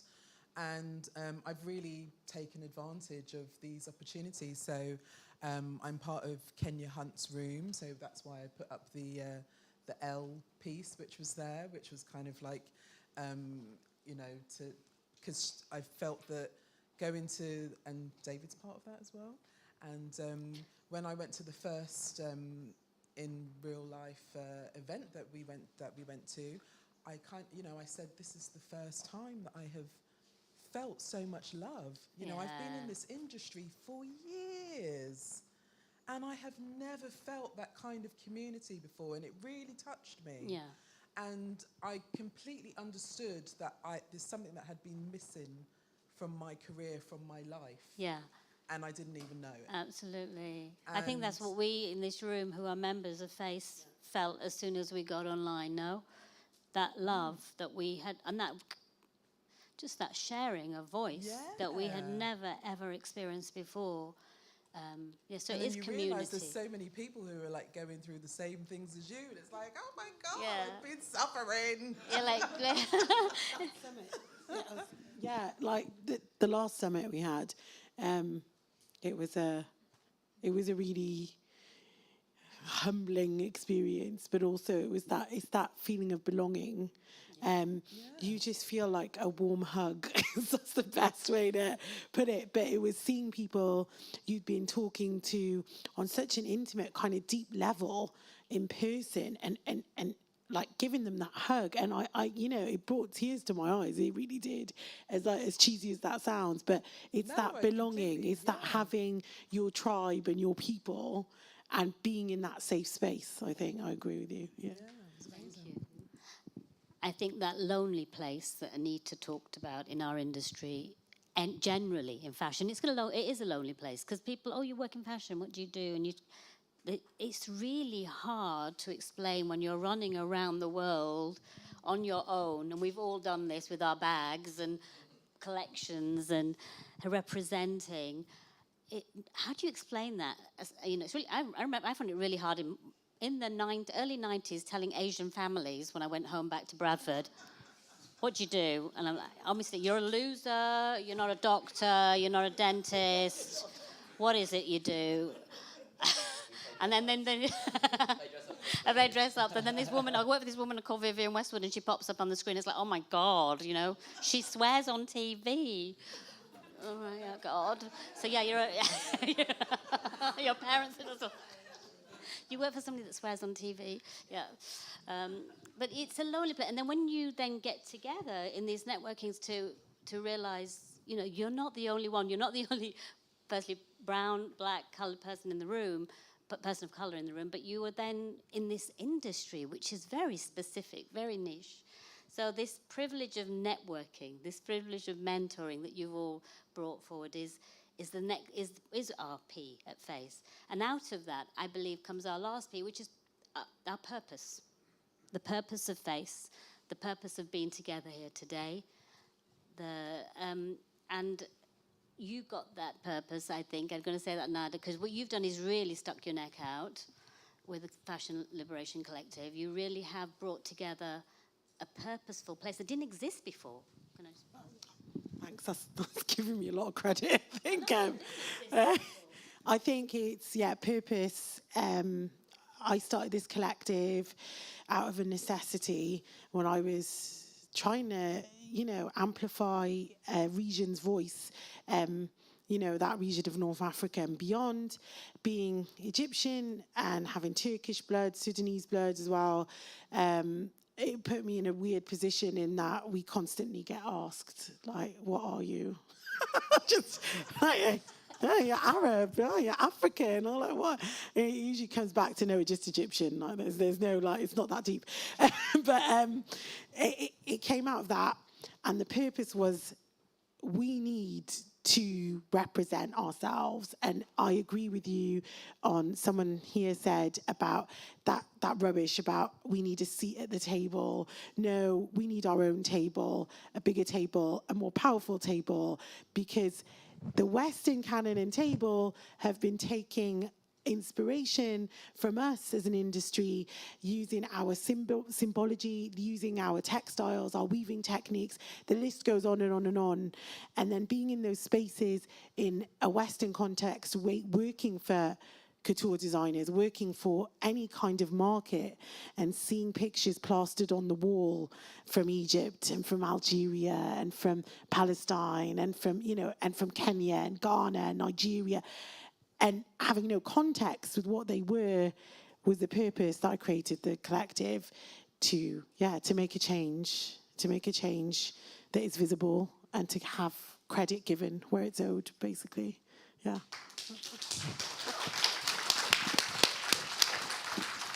Thank you so much, Nada. Thank you. And Daniel, I definitely believe in your purpose in your project, and I feel every day, every time I open the IG when it's not been, when I've not been hacked or something, but I just see the work that you do daily, and that is so inspirational. Again, so I think you found your purpose there finally after working in companies, international companies. Do you? I mean, I thought my purpose was to be Beyonce. First Beyonce right. reference of the day. What? It's not. It does. If I don't mention Beyonce in a day, then it's a bad day. It's going to be that person. I take myself seriously, and what I do seriously. It's also not just me, because I have a small team of people who enable me to be able to do what I and what we do on a daily basis. The fact that we're 3 years old and that we're able to support people from lower socioeconomic backgrounds, people who are ethnic minority or majority, people who may be disabled, people from the LGBT community, like a big thing from the beginning was that we don't just focus on one lens of diversity, because actually for me, if we do that, we're creating even bigger silos. We need to look at them in tandem, because we all carry intersectionality. I've got so many layers that make me who I am, including Beyonce. But all of those layers should be celebrated. And I think looking around the room, there's a rich mix of people. And the fact that we get to do things that benefit and support people from the age of 14 and upwards is incredible. And I love what I get to do. It's bloody dope. Bloody purposeful. Yes, it's massively purposeful. And the word privilege for me is a big one, because I only kind of started this because I realized that I've got what I call professional privilege. And for me, professional privilege is that in my now 17-year career, I've been able to work at great businesses and brands such as Burberry and names, whatever. But actually, how can I use those to leverage an experience for people from underrepresented communities? So that was my power. Oh, sorry, not my power, my privilege in that sense, because we all have privilege. Yeah. I'm a man, I'm able-bodied, I'm gorgeous, all of these different things. All of those things, I'm joking, I jest, sorry. But all of those things are my privilege in that sense. And actually, it's for us to all understand what our privilege is, and actually how can we use it individually to create more equal spaces or equity for people who are underrepresented. And actually, if we don't realize that as a community, then we're fucking things up. Yeah, we are fucking things up. Absolutely. Thank you. I'm going to pass it on. I do need to pass it to Trey for a second, sorry, because when we talk about purposefulness, and we talk about this intersectionality, what you are doing is just even blowing it even further, yeah? We call them your girls. But that's another level that I want to talk about here with you, through you, and how you are doing that, supporting that, pushing it out there in the fashion world. Please have your moment to, it's your privilege to talk about those people, those humans now. I think it kind of, it's a blend of everything we've spoken about, even like the privilege that I have as, a 32-year-old mixed race creative to now be a mentor and an agency director and to lead the next generation of artists into the future and to select and curate my artistic board and my family, which they're literally my children, as I call them. So it feels like that is a privilege for sure for me, but it came out of I feel like this was the only option for me, there was nothing else that I tried to fit into another agency as a creative, didn't really work. It was a bit too it was a bit too formal, and the way that I was treated, it didn't feel necessarily right. And also the people that are agency directors or work for agencies typically aren't creative.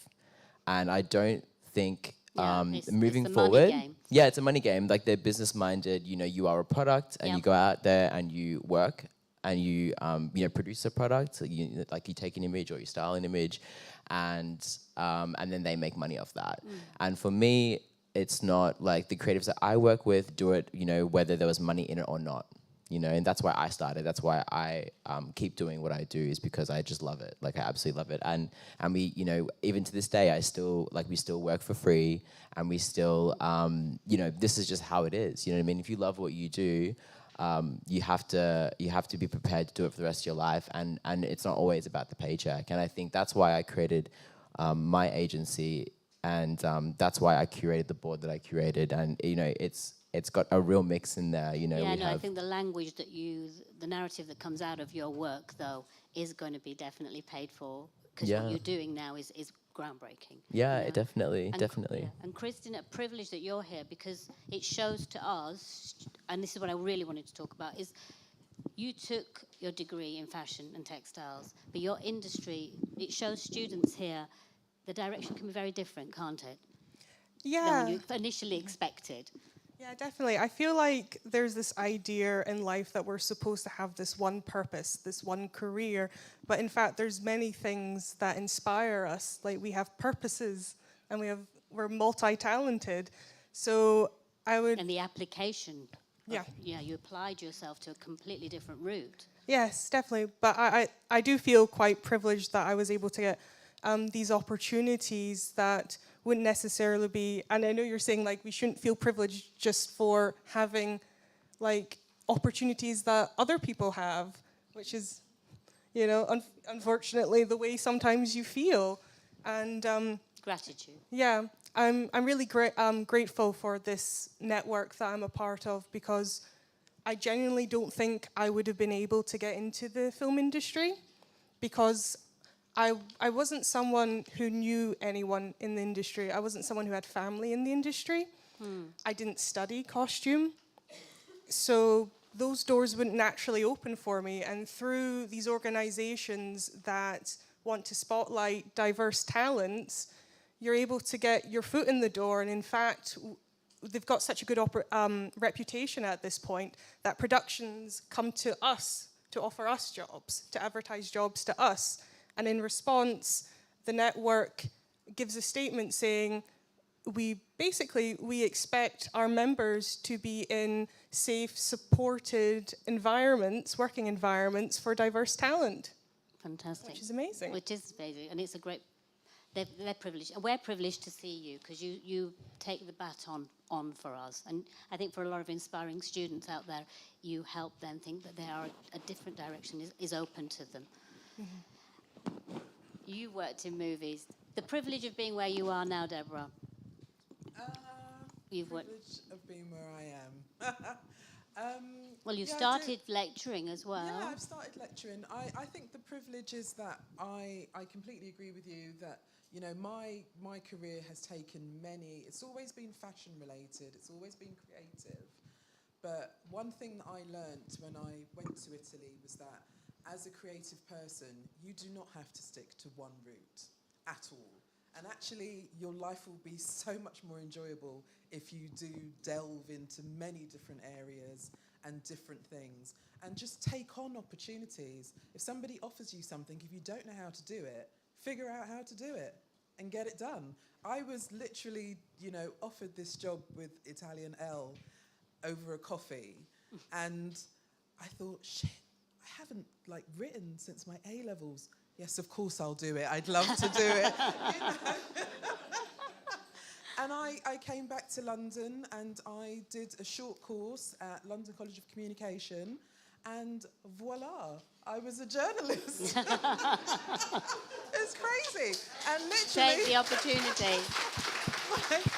My first job was, I think, to interview Stella McCartney or something, and I'd literally just done the interview part of the course, and I got a phone call, and I was like, yes, I could do that, I've just studied it. You know, so it's really about, you know, having conviction within yourself and really just trying stuff. You know, I think that's a really big thing to take away. Oh, thank you. Thank you so much, Deborah. Anita, we'll end with you only because I think you've, from another country, you were very minoritarized there, yes?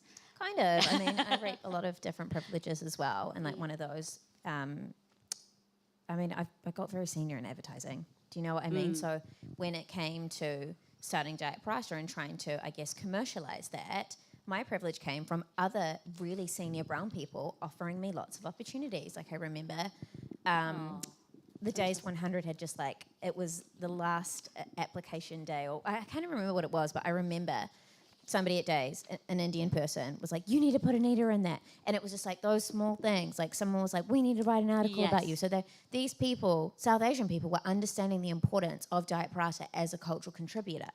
And in turn, helped elevate me and my platform. And in turn, I mean, when my profile raises, I'm able to create more opportunity for the community. And that is... Secular. I mean... Absolutely, and I also feel that like advertising, like coming from advertising, as awful of an industry as it is, it's kind of like fashion without any of the fun stuff. Like there's no parties, like there's no cool clothes. It's just like all the shit stuff. But just, I mean, as terrible as the time I had in it, it's like I would not take it back for the world. I'm able to. I know how to budget a project. I know how to pitch a document. I know how to put an idea together. I know how to speak to an audience. I know how to speak a different, you know, that advertising language, that language that clients are so used to receiving. And so those things privileges, like pitching. I mean, God, that's the how thing. many people don't know how to pitch? Well, that's they don't teach you. Sorry, you don't teach how to pitch at university. I think presentation decks is like the single most important thing that I've taken in my career, and I feel like that is almost the difference between me in terms of like the privileges I have and like perhaps other grassroots platforms that don't necessarily have the knowledge to scale, to budget, to charge their worth, to be able to talk this language, to be able to pitch an idea that just makes sense, you know, that's not kind of jumping around everywhere. So that is where I feel like my privilege lies, and I'm very grateful for it. Very great. We're very grateful that you run with it. Keep running, because the privilege is watching Diet Prata and observing how it's going to. It's just amazing. Thank you so much, all of you. I'm very diligent on time.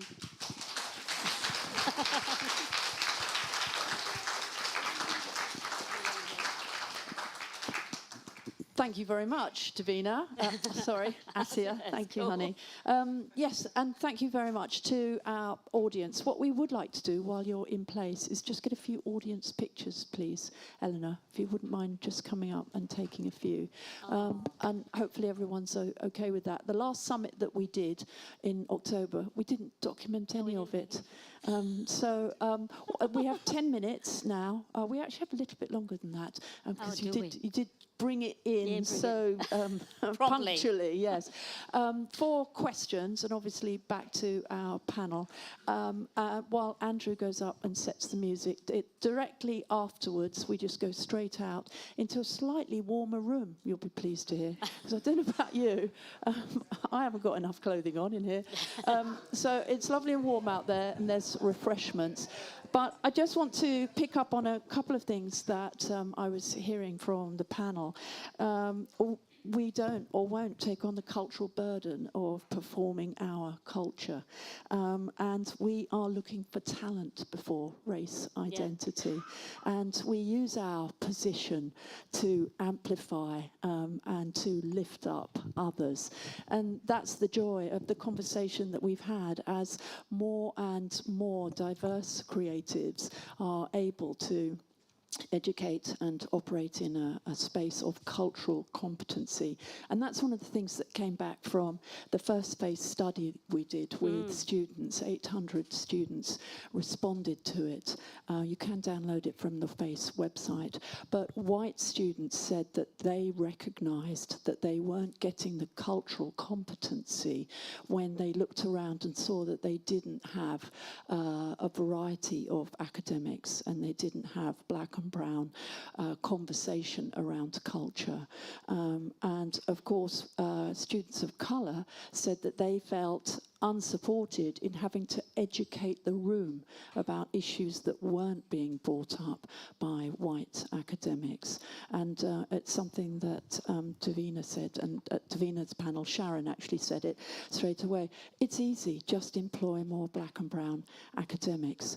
And of course, coming into the industry now, being able to see a broader range of creatives giving us a wider opportunity for conversations around identity is thrilling, and hearing everybody's responses. Thank you. So I'd like to ask the audience for questions so that we can make the most, really rinse this panel out.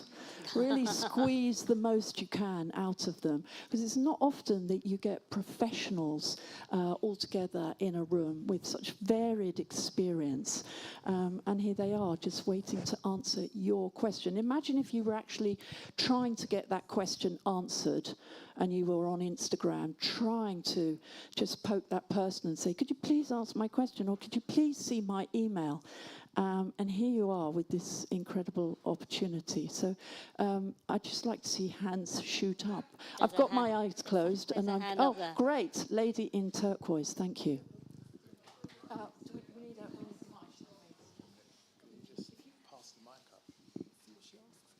Yeah, I think it's just to follow on from the point about education and employing more teachers, black and brown teachers. I'm actually a teacher here, but I mentioned last time I was at this event as an audience that I was given a redundancy notice.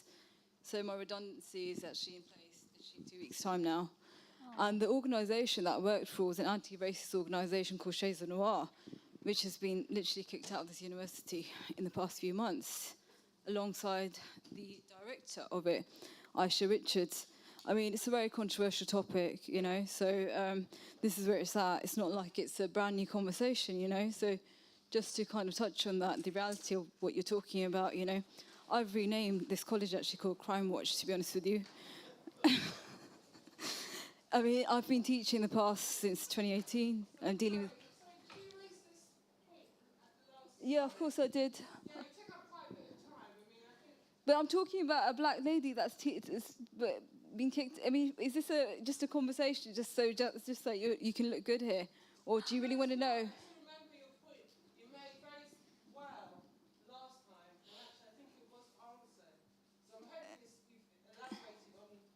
Yeah, but so you want me to leave the microphone and just give it to somebody else? Is that what you're asking me to do? No, I think, with love and light, I think possibly the panel wouldn't be able to answer your question.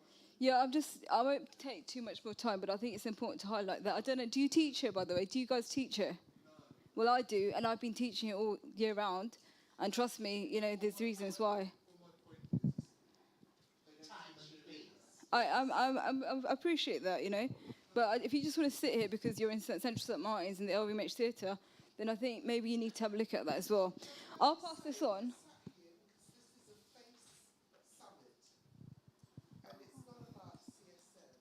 Well, are you interested in knowing how that there was an anti-racist...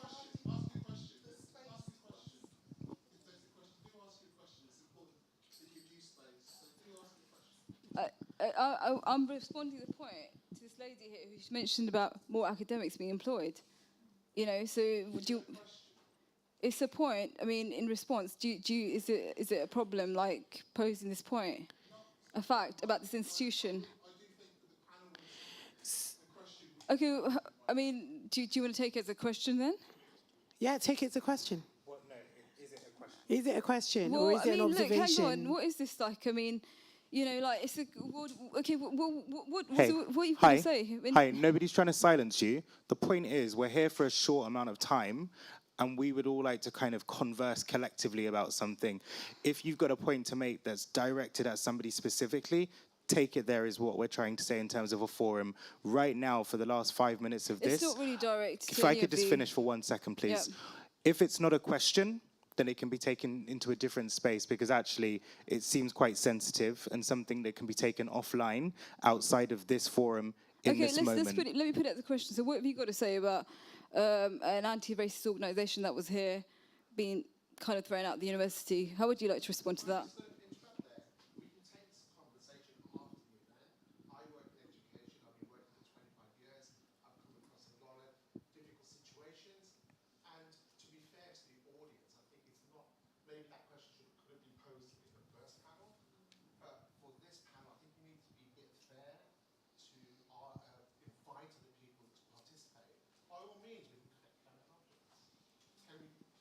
Yeah, fair enough. I mean, like, really.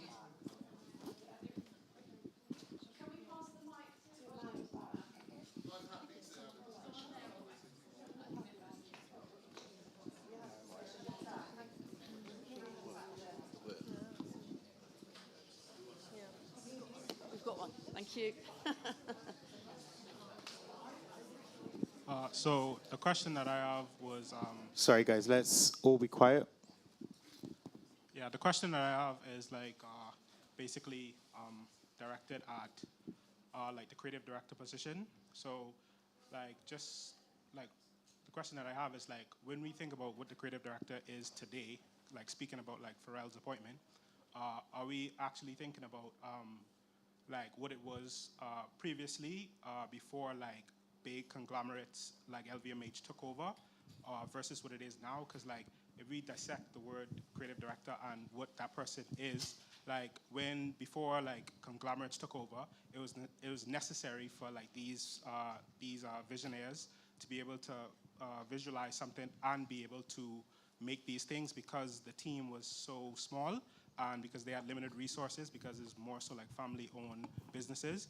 Then when companies such as like LVMH took over and these became conglomerates, now they necessarily didn't need people who could do these things, who had like formal background from like schools like CSM. They needed visionaries. They needed people who had like a vision.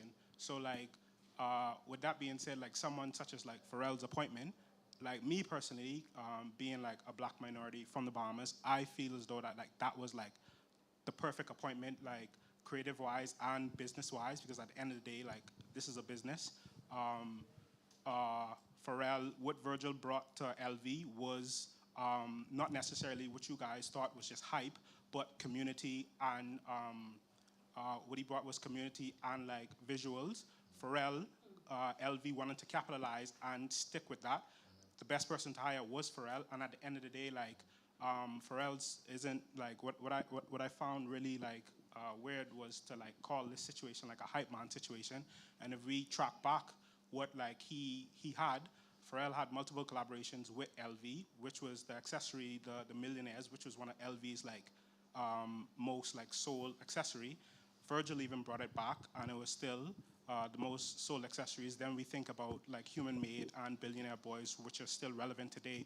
So to have somebody in that position who has been within the fashion space and a visionaire, not being from a school like Central St. Martin's, or not having like this formal background, someone such as me, that made me feel so good, that because that made me feel as though that like I could do it. You know, It isn't necessarily like a hype man situation. It is necessarily like, you know, we don't need a formal training to do these positions, because at the end of the day, like Steve Jobs was just a visionary. He knew nothing about computers, but now we have this. So like, is the creative director position, speaking like understanding our privilege of being at CSM, being in CSM, does the creative director position needs to be from somebody of formal training, or do we need to actually look at the people who surround him and feed the students that, like, listen, like, this is what you need to be attacking, and not a position that opens up every 2 to 20 years and tell every person of color that that's the job that you need to be attacking. So, in theory, your question is, should we be directing students to other types of role within the industry outside of just being a creative director? Exactly, not just like feeding them that one position, having like the whole 100%. whole community. Absolutely. You know? I think the ecosystem of fashion is so much bigger than the 5 or 6 roles we typically talk about: stylist, fashion designer, Edward Enningful, model, and whatever else. Like, I think actually there's pattern cutter, there's fabric and trims, there's like production, there's all of these things. And I think that ultimately we ourselves buy into the vision of becoming the creative director, because creative directors these days are rock stars. You've got Olivier at Bauman. You've got like all of these people who are more of a name before the brand sometimes, but actually it's the people behind the business. In theory, those people who did come out of, you know, the show at LV, not saying that that representation of people was necessarily, you know, diverse, but I think those are the people who build the brand. When I was at Burberry, Christopher Bailey would set the vision for what it was for the season, and then actually there would be a team of 50 people or so that would work on the Prorsum collection. So actually I think it's about what is the research that we do ourselves as students, not just what we're taught in education. And I think that as well, to your point, education isn't always the route that we need to go down to get to where we'd like to be. I didn't go to university, but I now have a 17-year career. My first job was at Burberry at 19, producing the runway shows. So I think that every single job is a possibility and an opportunity. It's just how we look at applying ourselves to get to that point is all I'd say.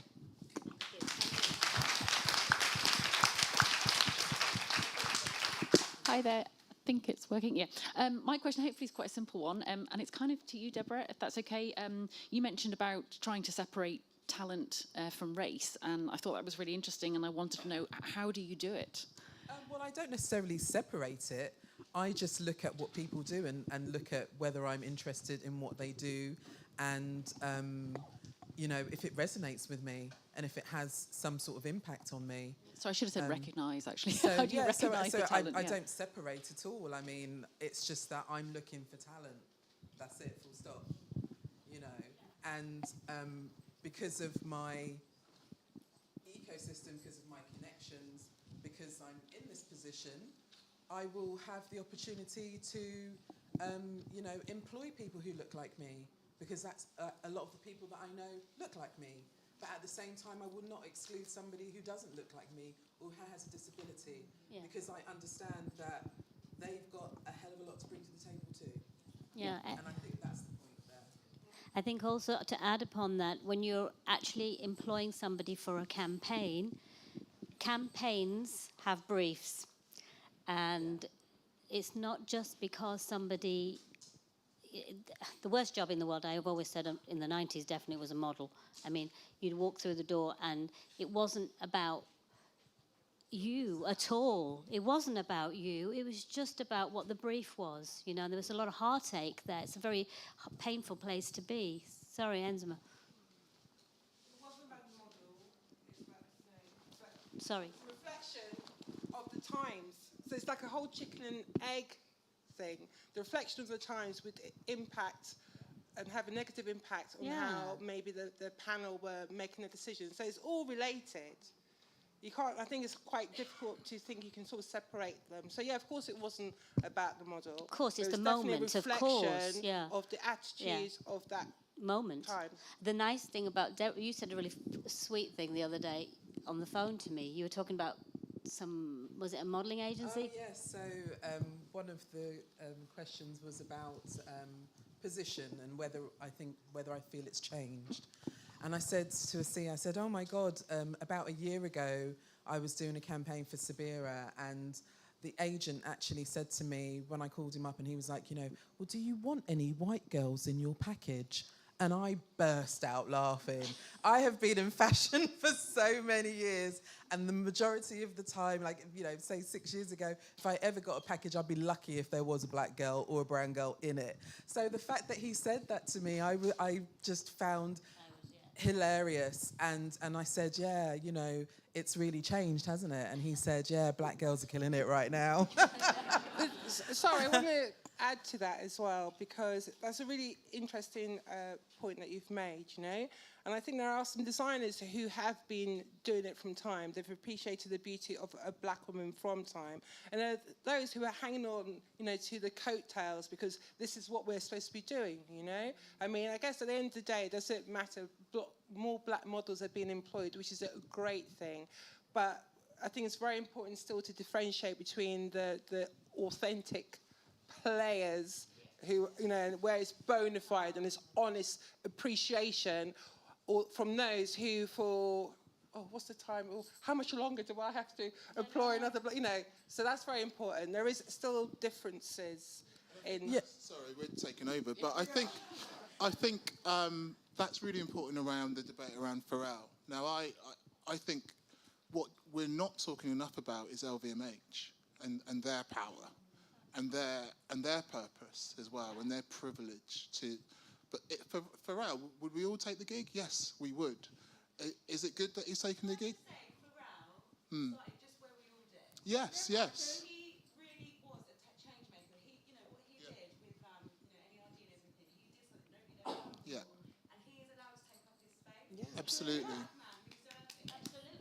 Yeah. As black people, we don't have to be activists if we don't choose to. Yeah. We can choose to, and also we should just be. We don't have to apologise. But I think his position, I think his position is activism in a way that is not, Virgil was very different.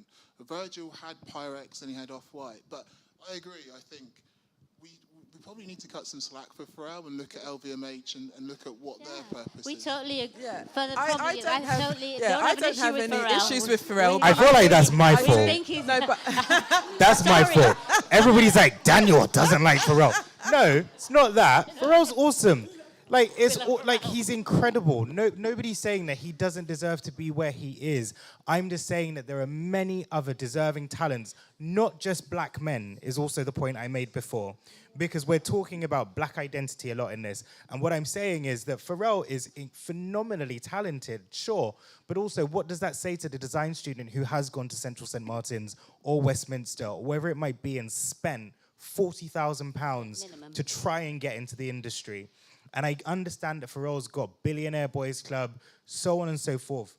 Awesome. He's dope. Tiffany. But Tiffany, whatever, I don't care. But the reality is, he then puts out a song on Spotify, afterwards. He's making extra money off of the back of that. Pharrell's awesome, but I'm not trying to say that what he did wasn't great. I just think that there are other people who also need to be given opportunities in our industry in that sense. Yeah, and it doesn't have to, we're not also saying that it has to be at Louis Vuitton, just generally give the opportunities, to especially black women, please. Yeah, this is more of an admiration because I think what every single one of you do is amazing. And something that came to mind, especially my work, is, where we're progressing slowly. And things are changing slowly, but there's always something to adapt to and change to. And especially what I found halted is, okay, now there's something else. So one is, how do you mentally, as marginalized people already, switch off from personal to work, and especially when you are the product of your work. Secondly, the economy and how creative university students, one conversation that I've had a lot is post-uni, people can't afford to be in this industry. And how are we safeguarding that? How are we navigating that? And then the mentor schemes, if there's a price to that, if they're free, getting to London, not making things so London-centric. How are we navigating that space? Yeah. I feel like I've talked a lot. I can't speak to the mentally switched off part because I have no fucking clue. If anyone knows, please tell me immediately. But I think it's just if we've all opened our own doors, you included, it's about keeping those doors open for other people to walk through. And I feel like that is not necessarily an obligation. What do you, I can't remember who was speaking about. You were speaking about, just being good at what you do. You don't necessarily have to be an activist. So I think that while it is such a massive issue, it is so hard to combat, right? And you've got mentoring programs, you've got networking, you've got events like this where there's almost an open forum, it feels like. And yeah, I just feel like, can anyone else speak to this? I've kind of lost my train of thought, to be completely honest. I think I got it all out though. Just with our mentoring program, it's now open to people across the UK, and we allocate 25% of places specifically to people from outside of London. And for those people who come from outside of London, we give them a £100 travel bursary for the cohort so that they can come to London if they want to, or go and use it to go to a gallery, because we also understand that actually you need money to be able to do some of these things. Our mentoring programs are all free. The brands that we partner with are the ones who are able to support us in what we do. And so actually that's what's allowed us to now have, or be coming up to cohort 6 and have 110 people go through it, because of what the brands have done. And actually, you know, mentee there, another mentee up there somewhere. But like all of that is great because we're giving them the space to be. Can I just make a point? Sorry about what Kirsten. It's Kirsten, isn't it? What you were saying about the Black Costume Network and companies coming to you, trying to find black and brown creatives. Are they paying you? Yes. Okay. Trainees always get paid. There isn't. No, I mean, are the companies paying you to find? Because they're trying to recruit people to come into their industries. Are they paying you to connect? You know, connect creatives, black and brown creatives, to their industries, because I think I'm asking that question because I think corporations have to take responsibility. They have to have, you know, their kind of, if they're not going to have a department that is going to specifically look at their recruitment strategies, and they need to outsource those networks. You know, they should be paying those networks to recruit. I'll need to ask them and see if they are getting paid, but it really is just a community of people who are, you know, talking to each other, adding more people, and then because of the good reputation, because of all the good work that we do, we've gotten all these productions reach out to us. Like the film industry tends to not have job applications. It tends to be who you know, and hiring the same few people over and over again. So this organization really does help introduce new people into the industry. But it just feels so much more than just finding work. It really is a community. You know, we have annual meetups. We have like a picnic that we all go and socialize and just have this wee family. But we're being asked back because we're good, basically. So we are coming to time. Final question, that burning question. Who would like to ask the very last question? Lady over here. Make it a good one. Hi, everyone. Just with all of your talents, amazing, and what you've done in your careers, I teach fashion students. I do fashion theory, and I'm just wondering, is there any advice that you would give to a student that is marginalised or global majority? Good question. Yeah. How long have you got? So one of the things, I've done a little stint this year of lecturing, and one of the things that actually I say to all of my students is get as much work experience while you're in university as possible, regardless of your background, disability, ability, whatever. You know, I think that for me that is the most important thing, is to try and get any type of work experience you can while you're still at university, because it's the networks that you're making while you're doing that. You know, when you go to events, or, you know, that they'll invite you to different events, and you'll have the opportunity to see really what that industry is like when you go and do that work experience. I think we were watching the first panel together, weren't we? And there was a conversation from a student talking about getting free work experience out of them, and, you know, graduating. And I'm sorry, but the truth is, nobody here has not worked for free. No, I haven't. Haven't you? Well, that's because you're Beyonce, darling. That's being Beyonce is a different thing. You know, you got a price tag. But I don't think, you know, that's incredible. That's savvy. But I would say, even now, we work to an extent because it is it's not about you being used. I'm so sorry, it doesn't come out across like that. I've got two students up here, who've ex-student up here and a student of mine, who we're going to do something incredible tomorrow, and we've been doing something incredible for the last 2 days.